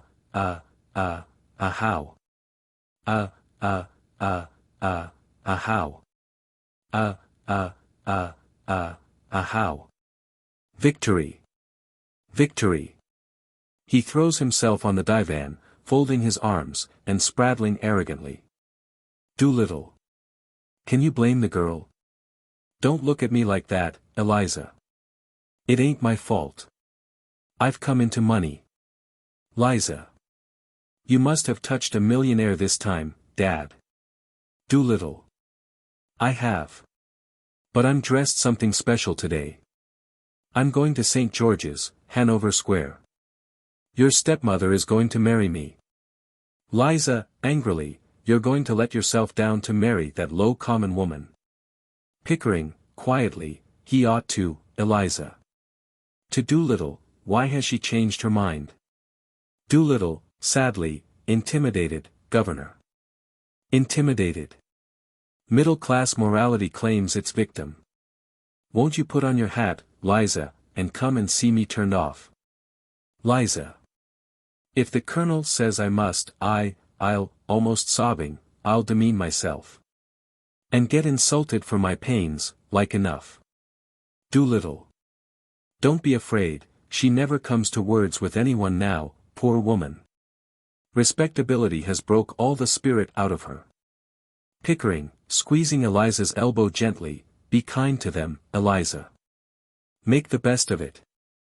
Liza, forcing a little smile for him through her vexation, oh well, just to show there's no ill feeling. I'll be back in a moment. She goes out. Doolittle, sitting down beside Pickering, I feel uncommon nervous about the ceremony, Colonel. I wish you'd come and see me through it. Pickering. But you've been through it before, man. You were married to Eliza's mother. Doolittle. Who told you that, Colonel? Pickering. Well, nobody told me. But I concluded naturally. Doolittle. No, that ain't the natural way, Colonel, it's only the middle-class way. My way was always the undeserving way. But don't say nothing to Eliza. She don't know, I always had a delicacy about telling her. Pickering. Quite right. We'll leave it so, if you don't mind. Doolittle. And you'll come to the church, Colonel, and put me through straight? Pickering. With pleasure. As far as a bachelor can. Mrs. Higgins. May I come, Mr. Doolittle? I should be very sorry to miss your wedding. Doolittle. I should indeed be honored by your condescension, ma'am, and my poor old woman would take it as a tremendous compliment. She's been very low, thinking of the happy days that are no more. Miss Higgins, rising, I'll order the carriage and get ready. The men rise, except Higgins. I shan't be more than 15 minutes. As she goes to the door, Eliza comes in, hatted and buttoning her gloves. I'm going to the church to see your father married, Eliza. You had better come in the brougham with me. Colonel Pickering can go on with the bridegroom. Mrs. Higgins goes out. Eliza comes to the middle of the room between the center window and the ottoman. Pickering joins her. Doolittle. Bridegroom. What a word. It makes a man realize his position, somehow. He takes up his hat and goes towards the door. Pickering. Before I go, Eliza, do forgive him and come back to us. Liza. I don't think Papa would allow me. Would you, Dad? Doolittle, sad but magnanimous, they played you off very cunning, Eliza, them two sportsmen. If it had been only one of them, you could have nailed him. But you see, there was two, and one of them chaperoned the other, as you might say. To Pickering, it was artful of you, Colonel, but I bear no malice, I should have done the same myself. I've been the victim of one woman after another all my life, and I don't grudge you two getting the better of Eliza. I shan't interfere. It's time for us to go, Colonel. So long, Henry. See you in St. George's, Eliza. He goes out. Pickering, coaxing, do stay with us, Eliza. He follows Doolittle. Eliza goes out on the balcony to avoid being alone with Higgins. He rises and joins her there. She immediately comes back into the room and makes for the door, but he goes along the balcony quickly and gets his back to the door before she reaches it. Higgins. Well, Eliza, you've had a bit of your own back, as you call it. Have you had enough? And are you going to be reasonable? Or do you want any more? Liza. You want me back only to pick up your slippers and put up with your tempers and fetch and carry for you. Higgins. I haven't said I wanted you back at all. Liza. Oh, indeed. Then what are we talking about? Higgins. About you, not about me. If you come back I shall treat you just as I have always treated you. I can't change my nature, and I don't intend to change my manners. My manners are exactly the same as Colonel Pickering's. Liza. That's not true. He treats a flower girl as if she was a duchess. Higgins. And I treat a duchess as if she was a flower girl. Liza. I see. She turns away composedly, and sits on the ottoman, facing the window. The same to everybody. Higgins. Just so. Liza. Like father. Higgins, grinning, a little taken down, without accepting the comparison at all points. Eliza, it's quite true that your father is not a snob, and that he will be quite at home in any station of life to which his eccentric destiny may call him. Seriously, the great secret, Eliza, is not having bad manners or good manners or any other particular sort of manners, but having the same manner for all human souls, in short, behaving as if you were in heaven, where there are no third-class carriages, and one soul is as good as another. Liza. Amen. You are a born preacher. Higgins, irritated, the question is not whether I treat you rudely, but whether you ever heard me treat anyone else better. Liza, with sudden sincerity, I don't care how you treat me. I don't mind your swearing at me. I don't mind a black eye, I've had one before this. But, standing up and facing him, I won't be passed over. Higgins. Then get out of my way, for I won't stop for you. You talk about me as if I were a motor bus. Liza. So you are a motor bus, all bounce and go, and no consideration for anyone. But I can do without you, don't think I can't. Higgins. I know you can. I told you you could. Liza, wounded, getting away from him to the other side of the ottoman with her face to the hearth, I know you did, you brute. You wanted to get rid of me. Higgins. Liar. Liza.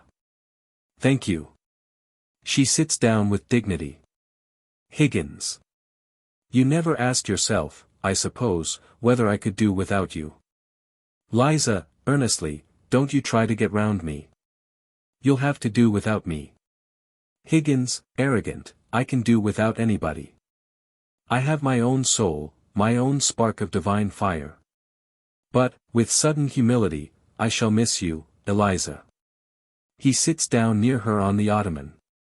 I have learned something from your idiotic notions, I confess that humbly and gratefully. And I have grown accustomed to your voice and appearance. I like them, rather. Liza. Well, you have both of them on your gramophone and in your book of photographs. When you feel lonely without me, you can turn the machine on. It's got no feelings to hurt. Higgins. I can't turn your soul on. Leave me those feelings, and you can take away the voice and the face. They are not you. Liza. Oh, you are a devil. You can twist the heart in a girl as easy as some could twist her arms to hurt her. Mrs. Pierce warned me.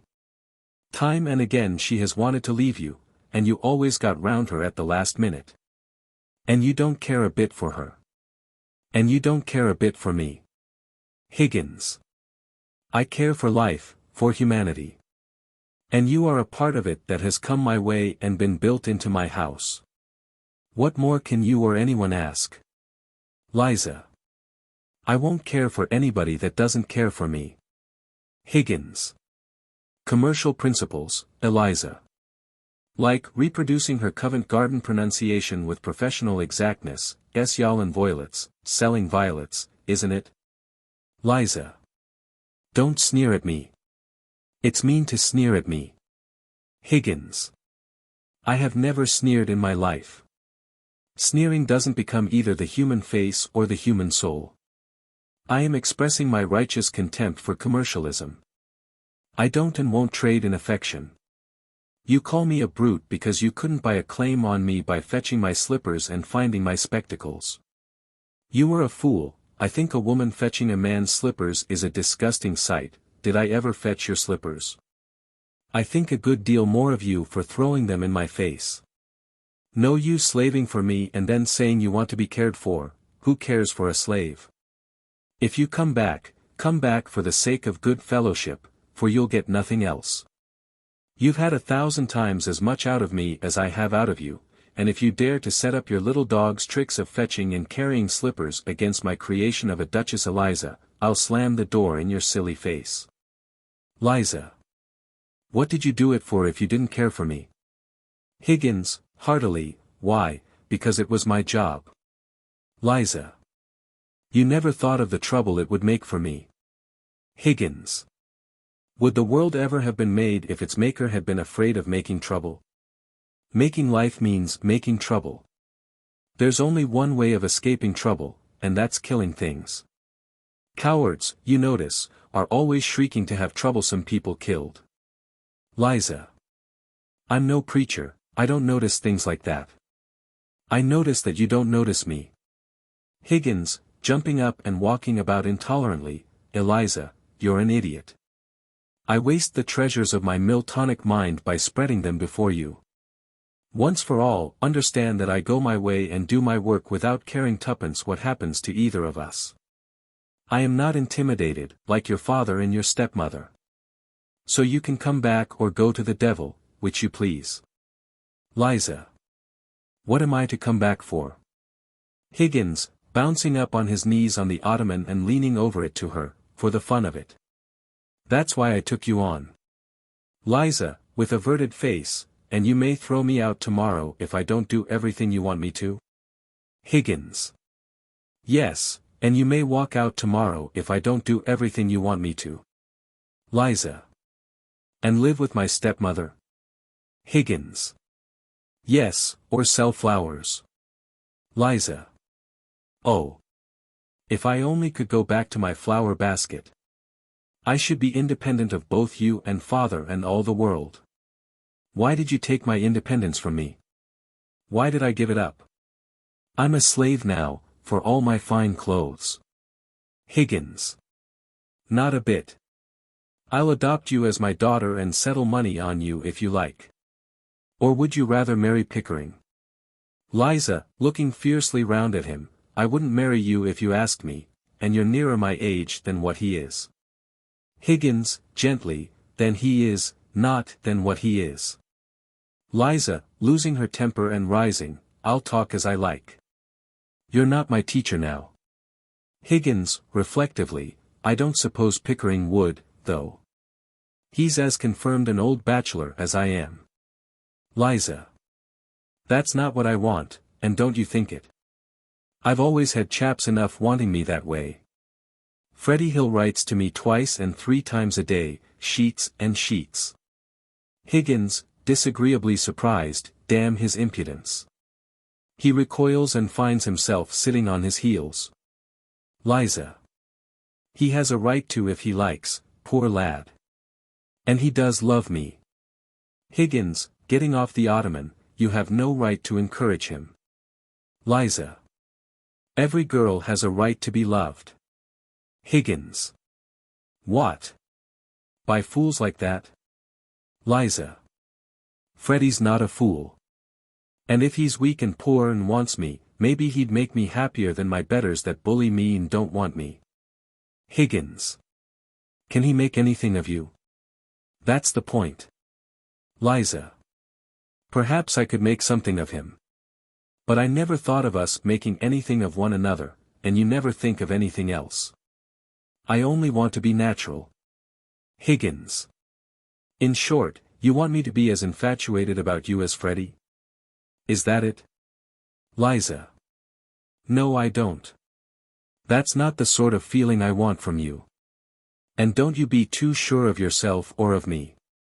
I could have been a bad girl if I'd liked.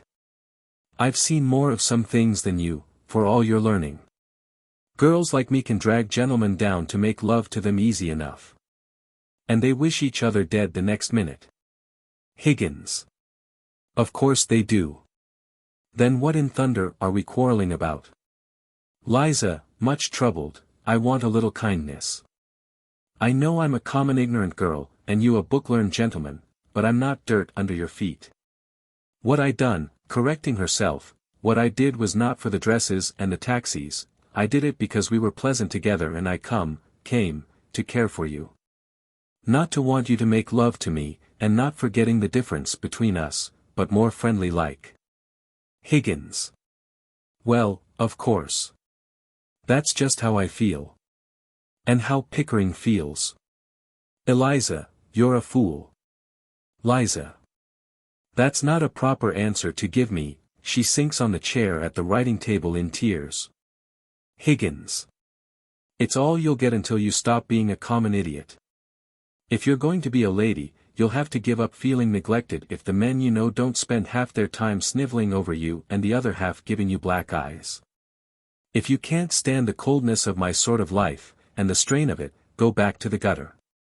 Work till you are more a brute than a human being, and then cuddle and squabble and drink till you fall asleep. Oh, it's a fine life, the life of the gutter. It's real, it's warm, it's violent, you can feel it through the thickest skin, you can taste it and smell it without any training or any work. Not like science and literature and classical music and philosophy and art.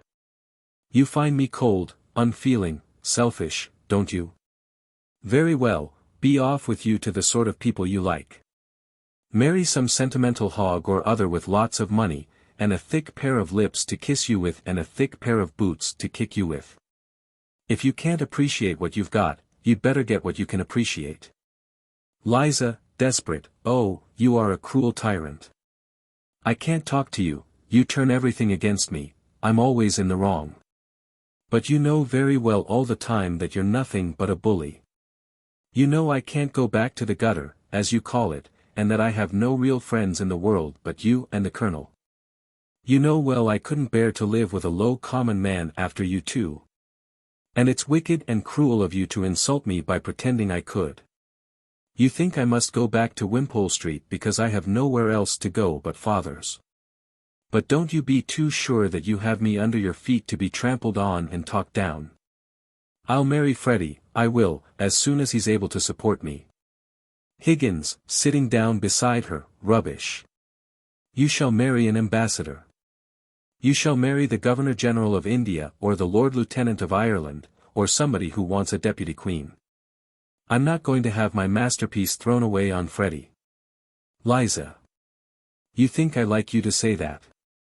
But I haven't forgot what you said a minute ago, and I won't be coaxed round as if I was a baby or a puppy. If I can't have kindness, I'll have independence. Higgins. Independence. That's middle-class blasphemy. We are all dependent on one another, every soul of us on earth. Liza, rising determinedly, I'll let you see whether I'm dependent on you. If you can preach, I can teach. I'll go and be a teacher. Higgins. What'll you teach, in heaven's name? Liza. What you taught me. I'll teach phonetics. Higgins. Ha. Ha. Ha. Liza. I'll offer myself as an assistant to Professor Nepean. Higgins, rising in a fury, what? That impostor. That humbug. That toadying ignoramus. Teach him my methods. My discoveries. You take one step in his direction and I'll wring your neck. He lays hands on her. Do you hear? Liza, defiantly non-resistant, wring away. What do I care? I knew you'd strike me some day. He lets her go, stamping with rage at having forgotten himself, and recoils so hastily that he stumbles back into his seat on the ottoman. Aha! Now I know how to deal with you. What a fool I was not to think of it before. You can't take away the knowledge you gave me. You said I had a finer ear than you. And I can be civil and kind to people, which is more than you can. Aha!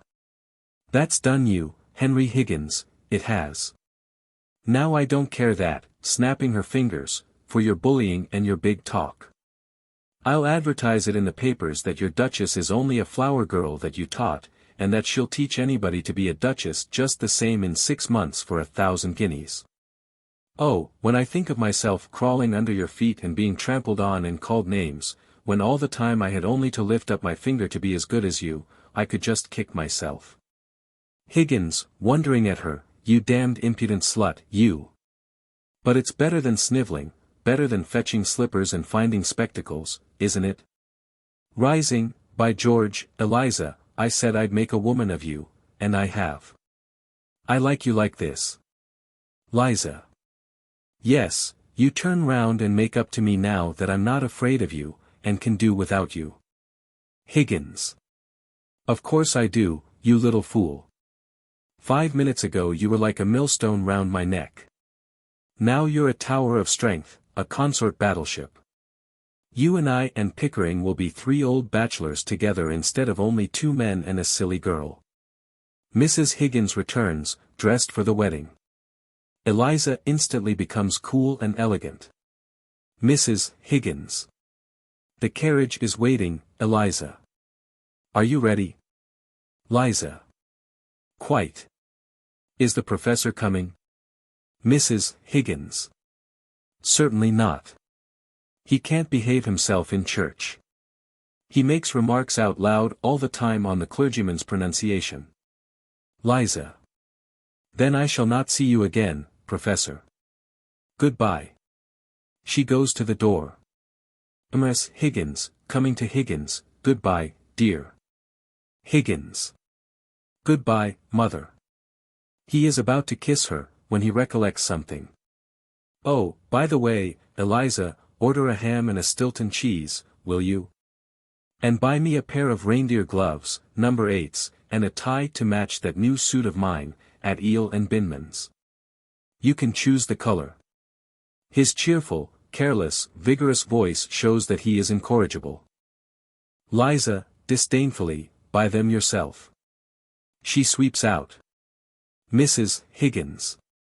I'm afraid you've spoiled that girl, Henry. But never mind, dear, I'll buy you the tie and gloves. Higgins, sunnily, oh, don't bother. She'll buy 'em all right enough. Goodbye. They kiss. Mrs. Higgins runs out.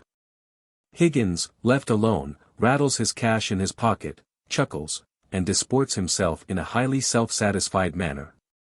The rest of the story need not be shown in action, and indeed would hardly need telling if our imaginations were not so enfeebled by their lazy dependence on the ready-makes and reach-me-downs of the rag shop in which romance keeps its stock of happy endings, to misfit all stories.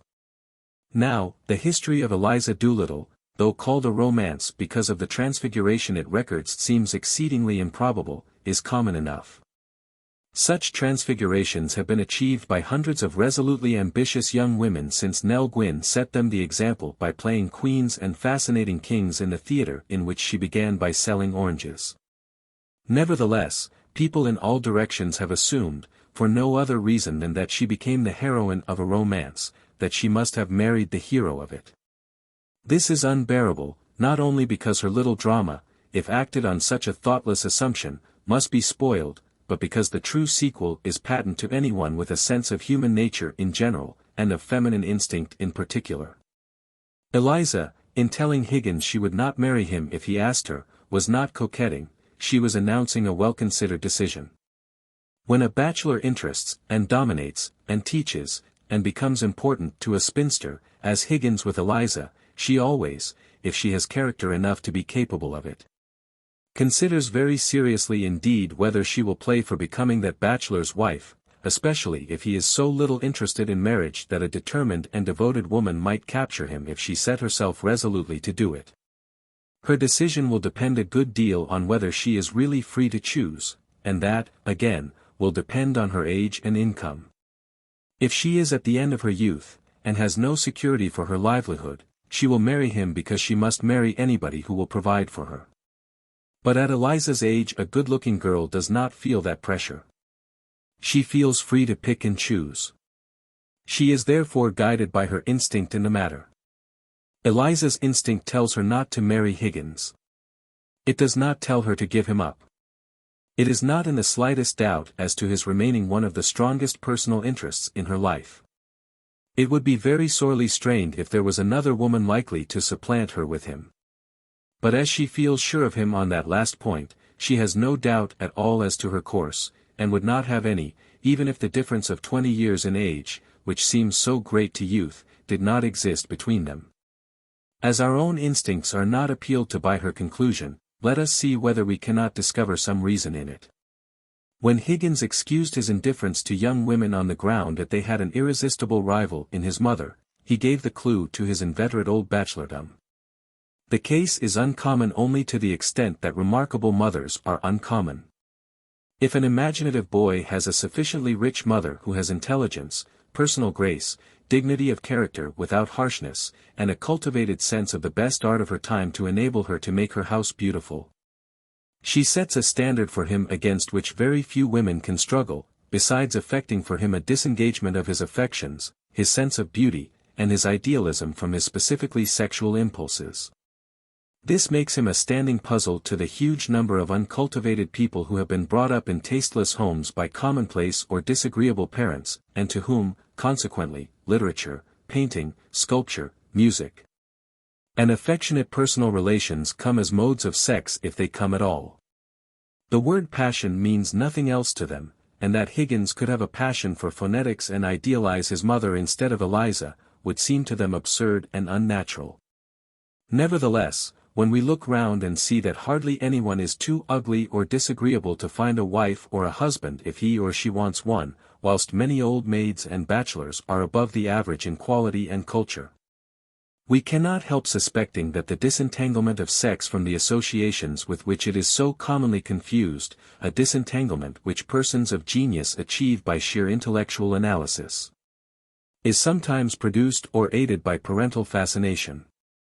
Now, though Eliza was incapable of thus explaining to herself Higgins's formidable powers of resistance to the charm that prostrated Freddie at the first glance, she was instinctively aware that she could never obtain a complete grip of him, or come between him and his mother, the first necessity of the married woman. To put it shortly, she knew that for some mysterious reason he had not the makings of a married man in him, according to her conception of a husband as one to whom she would be his nearest and fondest and warmest interest. Even had there been no mother rival, she would still have refused to accept an interest in herself that was secondary to philosophic interests. Had Mrs. Higgins died, there would still have been Milton and the universal alphabet. Landor's remark that to those who have the greatest power of loving, love is a secondary affair, would not have recommended Landor to Eliza. Put that along with her resentment of Higgins's domineering superiority, and her mistrust of his coaxing cleverness in getting round her and evading her wrath when he had gone too far with his impetuous bullying, and you will see that Eliza's instinct had good grounds for warning her not to marry her Pygmalion.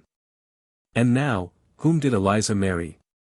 For if Higgins was a predestinate old bachelor, she was most certainly not a predestinate old maid. Well, that can be told very shortly to those who have not guessed it from the indications she has herself given them.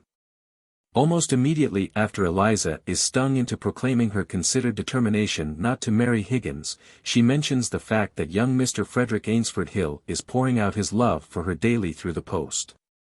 Now Freddie is young, practically 20 years younger than Higgins. He is a gentleman, or, as Eliza would qualify him, a toff, and speaks like one. He is nicely dressed, is treated by the Colonel as an equal, loves her unaffectedly, and is not her master, nor ever likely to dominate her in spite of his advantage of social standing. Eliza has no use for the foolish romantic tradition that all women love to be mastered, if not actually bullied and beaten. When you go to women, says Nietzsche, take your whip with you. Sensible despots have never confined that precaution to women, they have taken their whips with them when they have dealt with men, and been slavishly idealized by the men over whom they have flourished the whip much more than by women. No doubt there are slavish women as well as slavish men, and women, like men, admire those that are stronger than themselves. But to admire a strong person and to live under that strong person's thumb are two different things. The weak may not be admired and hero-worshipped, but they are by no means disliked or shunned, and they never seem to have the least difficulty in marrying people who are too good for them. They may fail in emergencies. But life is not one long emergency. It is mostly a string of situations for which no exceptional strength is needed, and with which even rather weak people can cope if they have a stronger partner to help them out. Accordingly, it is a truth everywhere in evidence that strong people, masculine or feminine, not only do not marry stronger people, but do not show any preference for them in selecting their friends. When a lion meets another with a louder roar, the first lion thinks the last a bore. The man or woman who feels strong enough for two, seeks for every other quality in a partner than strength. The converse is also true. Weak people want to marry strong people who do not frighten them too much, and this often leads them to make the mistake we describe metaphorically as biting off more than they can chew. They want too much for too little. And when the bargain is unreasonable beyond all bearing, the union becomes impossible. It ends in the weaker party being either discarded or borne as a cross, which is worse. People who are not only weak, but silly or obtuse as well, are often in these difficulties. This being the state of human affairs, what is Eliza fairly sure to do when she is placed between Freddie and Higgins? Will she look forward to a lifetime of fetching Higgins's slippers or to a lifetime of Freddie fetching hers? There can be no doubt about the answer. Unless Freddie is biologically repulsive to her, and Higgins biologically attractive to a degree that overwhelms all her other instincts, she will, if she marries either of them, marry Freddie. And that is just what Eliza did. Complications ensued. But they were economic, not romantic. Freddie had no money and no occupation. His mother's jointure, a last relic of the opulence of Large Lady Park, had enabled her to struggle along in Oscourt with an air of gentility, but not to procure any serious secondary education for her children. Much less give the boy a profession.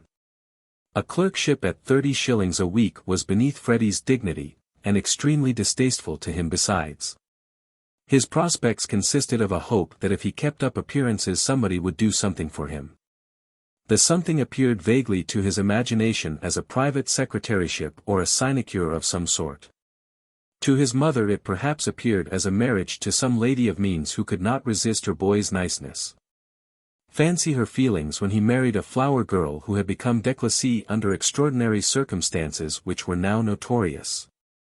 It is true that Eliza's situation did not seem wholly ineligible. Her father, though formerly a dustman, and now fantastically disclassed, had become extremely popular in the smartest society by a social talent which triumphed over every prejudice and every disadvantage.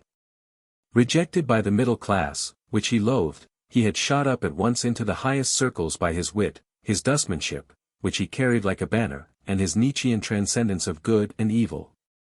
At intimate ducal dinners he sat on the right hand of the duchess, and in country houses he smoked in the pantry and was made much of by the butler when he was not feeding in the dining room and being consulted by cabinet ministers. But he found it almost as hard to do all this on £4,000 a year as Mrs. Ainsford Hill to live in Earlscourt on an income so pitiably smaller that I have not the heart to disclose its exact figure.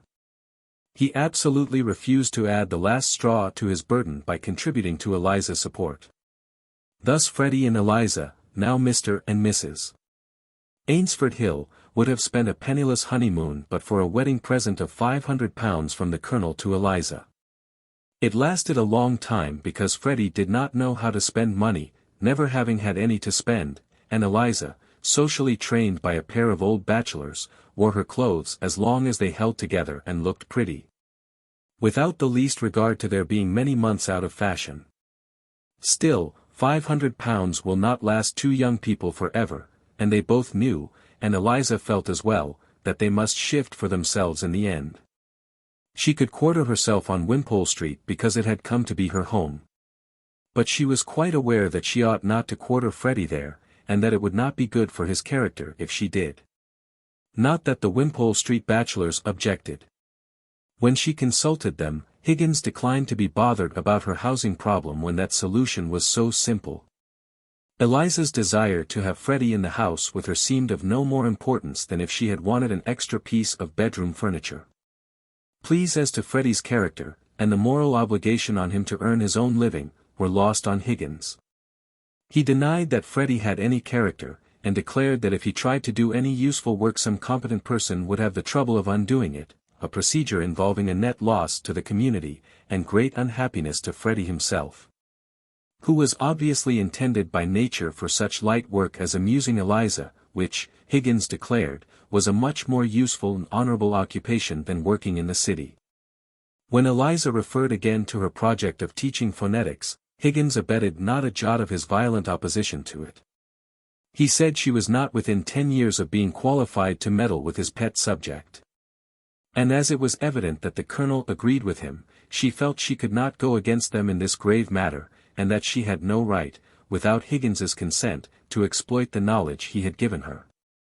For his knowledge seemed to her as much his private property as his watch. Eliza was no communist.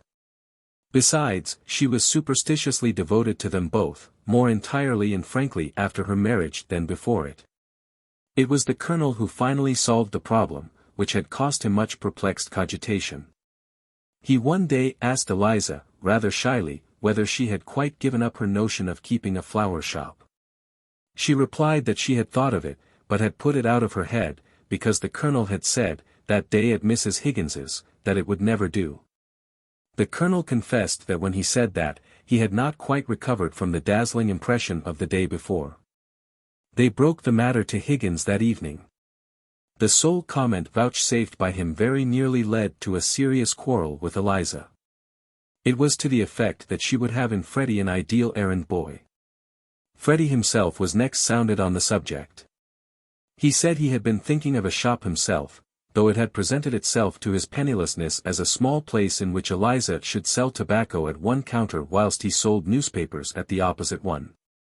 But he agreed that it would be extraordinarily jolly to go early every morning with Eliza to Covent Garden and buy flowers on the scene of their first meeting, a sentiment which earned him many kisses from his wife.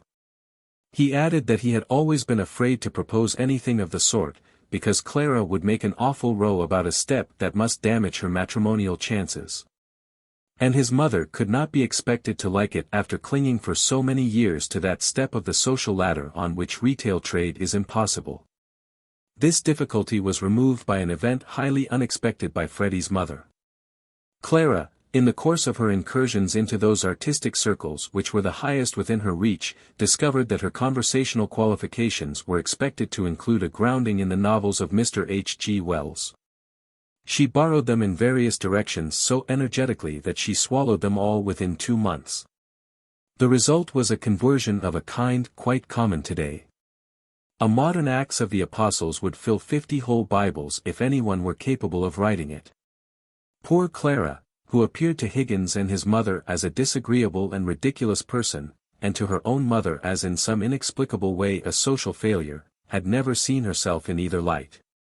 For, though to some extent ridiculed and mimicked in West Kensington like everybody else there, she was accepted as a rational and normal, or shall we say inevitable, sort of human being. At worst they called her the pusher.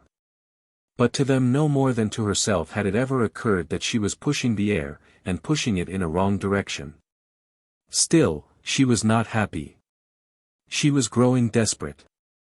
Her one asset, the fact that her mother was what the Epsom greengrocer called a carriage lady, had no exchange value, apparently. It had prevented her from getting educated, because the only education she could have afforded was education with the Oscourt greengrocer's daughter. It had led her to seek the society of her mother's class.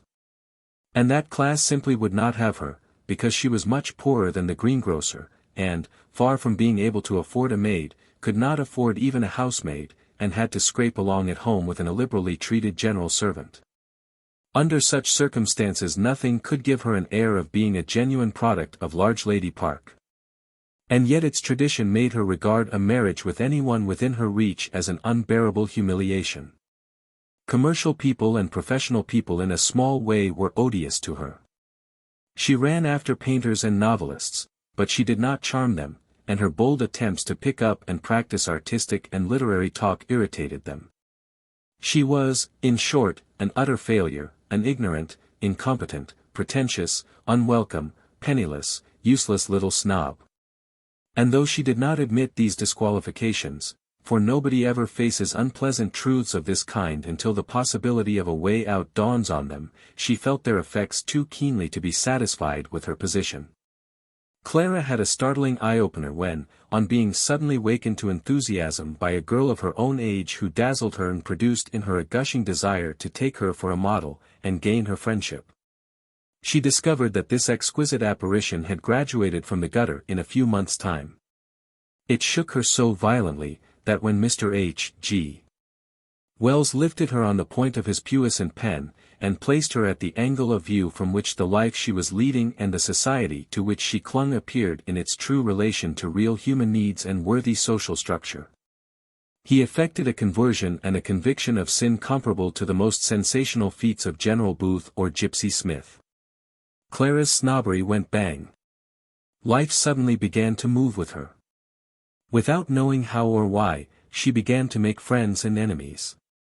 Some of the acquaintances to whom she had been a tedious or indifferent or ridiculous affliction, dropped her, others became cordial.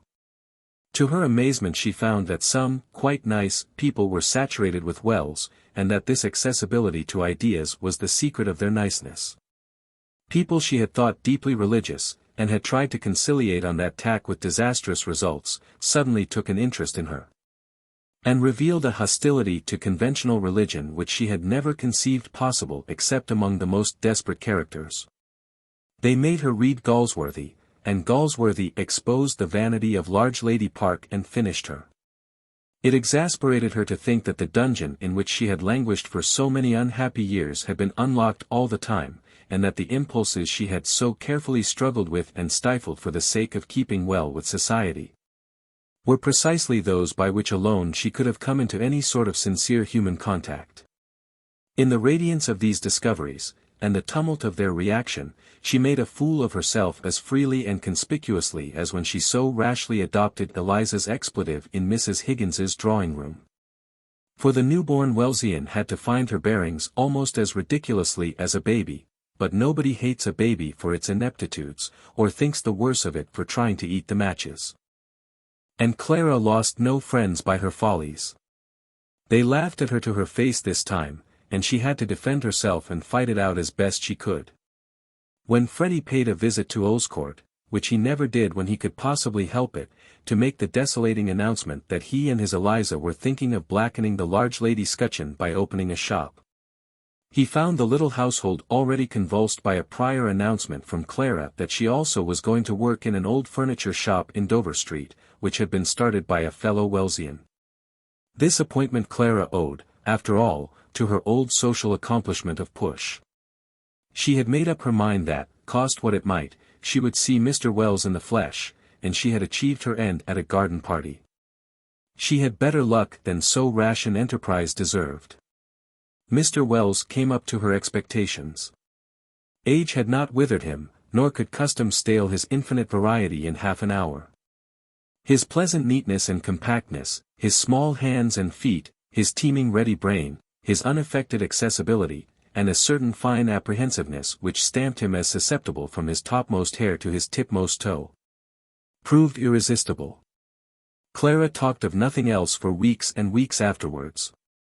And as she happened to talk to the lady of the furniture shop, and that lady also desired above all things to know Mr. Wells and sell pretty things to him, she offered Clara a job on the chance of achieving that end through her. And so it came about that Eliza's luck held, and the expected opposition to the flower shop melted away. The shop is in the arcade of a railway station not very far from the Victoria and Albert Museum, and if you live in that neighborhood you may go there any day and buy a buttonhole from Eliza. Now here is a last opportunity for romance. Would you not like to be assured that the shop was an immense success, thanks to Eliza's charms and her early business experience in Covent Garden? Alas! The truth is the truth, the shop did not pay for a long time, simply because Eliza and her Freddie did not know how to keep it. True, Eliza had not to begin at the very beginning, she knew the names and prices of the cheaper flowers. And her elation was unbounded when she found that Freddie, like all youths educated at cheap, pretentious, and thoroughly inefficient schools, knew a little Latin. It was very little, but enough to make him appear to her a Porson or Bentley, and to put him at his ease with botanical nomenclature. Unfortunately he knew nothing else. And Eliza, though she could count money up to 18 shillings or so, and had acquired a certain familiarity with the language of Milton from her struggles to qualify herself for winning Higgins's bet, could not write out a bill without utterly disgracing the establishment. Freddie's power of stating in Latin that Bulbus built a wall and that Gaul was divided into 3 parts did not carry with it the slightest knowledge of accounts or business. Colonel Pickering had to explain to him what a check-book and a bank account meant. And the pair were by no means easily teachable. Freddie backed up Eliza in her obstinate refusal to believe that they could save money by engaging a bookkeeper with some knowledge of the business. How, they argued, could you possibly save money by going to extra expense when you already could not make both ends meet? But the colonel, after making the ends meet over and over again, at last gently insisted. And Eliza, humbled to the dust by having to beg from him so often, and stung by the uproarious derision of Higgins, to whom the notion of Freddie succeeding at anything was a joke that never palled, grasped the fact that business, like phonetics, has to be learned. On the piteous spectacle of the pair spending their evenings in shorthand schools and polytechnic classes, learning bookkeeping and typewriting with incipient junior clerks, male and female, from the elementary schools, let me not dwell. There were even classes at the London School of Economics, and a humble personal appeal to the director of that institution to recommend a course bearing on the flower business. He, being a humorist, explained to them the method of the celebrated Dickensian essay on Chinese metaphysics by the gentleman who read an article on China and an article on metaphysics and combined the information. He suggested that they should combine the London School with Kew Gardens. Eliza, to whom the procedure of the Dickensian gentleman seemed perfectly correct, as in fact it was, and not in the least funny, which was only her ignorance, took his advice with entire gravity. But the effort that cost her the deepest humiliation was a request to Higgins, whose pet artistic fancy, next to Milton's verse, was calligraphy, and who himself wrote a most beautiful Italian hand, that he would teach her to write. He declared that she was congenitally incapable of forming a single letter worthy of the least of Milton's words, but she persisted. And again he suddenly threw himself into the task of teaching her with a combination of stormy intensity, concentrated patience, and occasional bursts of interesting disquisition on the beauty and nobility, the august mission and destiny of human handwriting. Eliza ended by acquiring an extremely uncommercial script which was a positive extension of her personal beauty, and spending 3 times as much on stationery as anyone else because certain qualities and shapes of paper became indispensable to her. She could not even address an envelope in the usual way because it made the margins all wrong. Their commercial school days were a period of disgrace and despair for the young couple. They seemed to be learning nothing about flower shops. At last they gave it up as hopeless, and shook the dust of the shorthand schools, and the polytechnics, and the London School of Economics from their feet forever. Besides, the business was in some mysterious way beginning to take care of itself.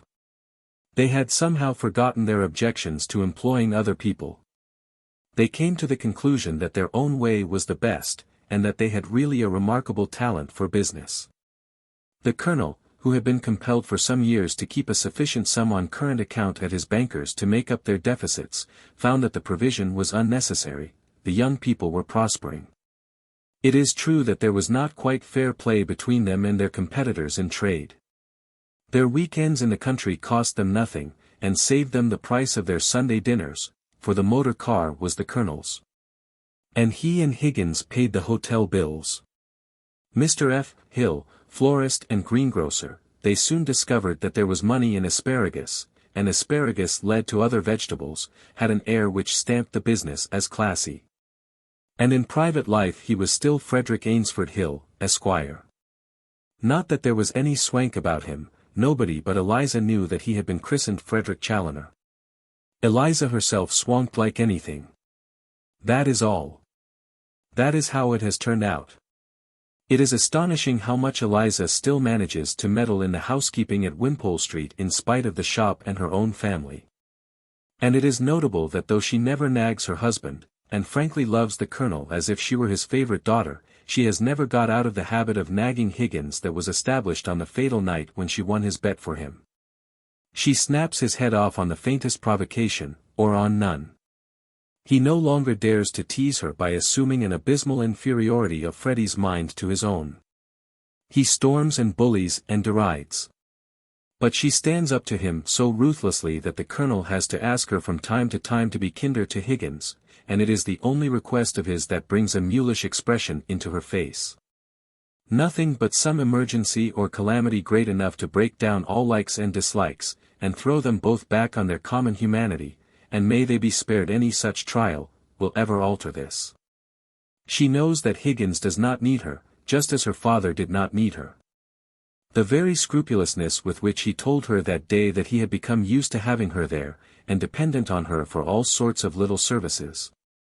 And that he should miss her if she went away, it would never have occurred to Freddie or the Colonel to say anything of the sort, deepens her inner certainty that she is no more to him than them slippers, yet she has a sense, too, that his indifference is deeper than the infatuation of commoner souls. She is immensely interested in him. She has even secret mischievous moments in which she wishes she could get him alone, on a desert island, away from all ties and with nobody else in the world to consider. And just drag him off his pedestal and see him making love like any common man. We all have private imaginations of that sort.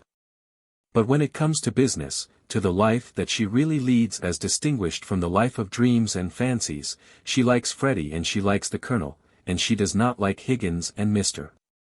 Doolittle. Galatea never does quite like Pygmalion, his relation to her is too godlike to be altogether agreeable.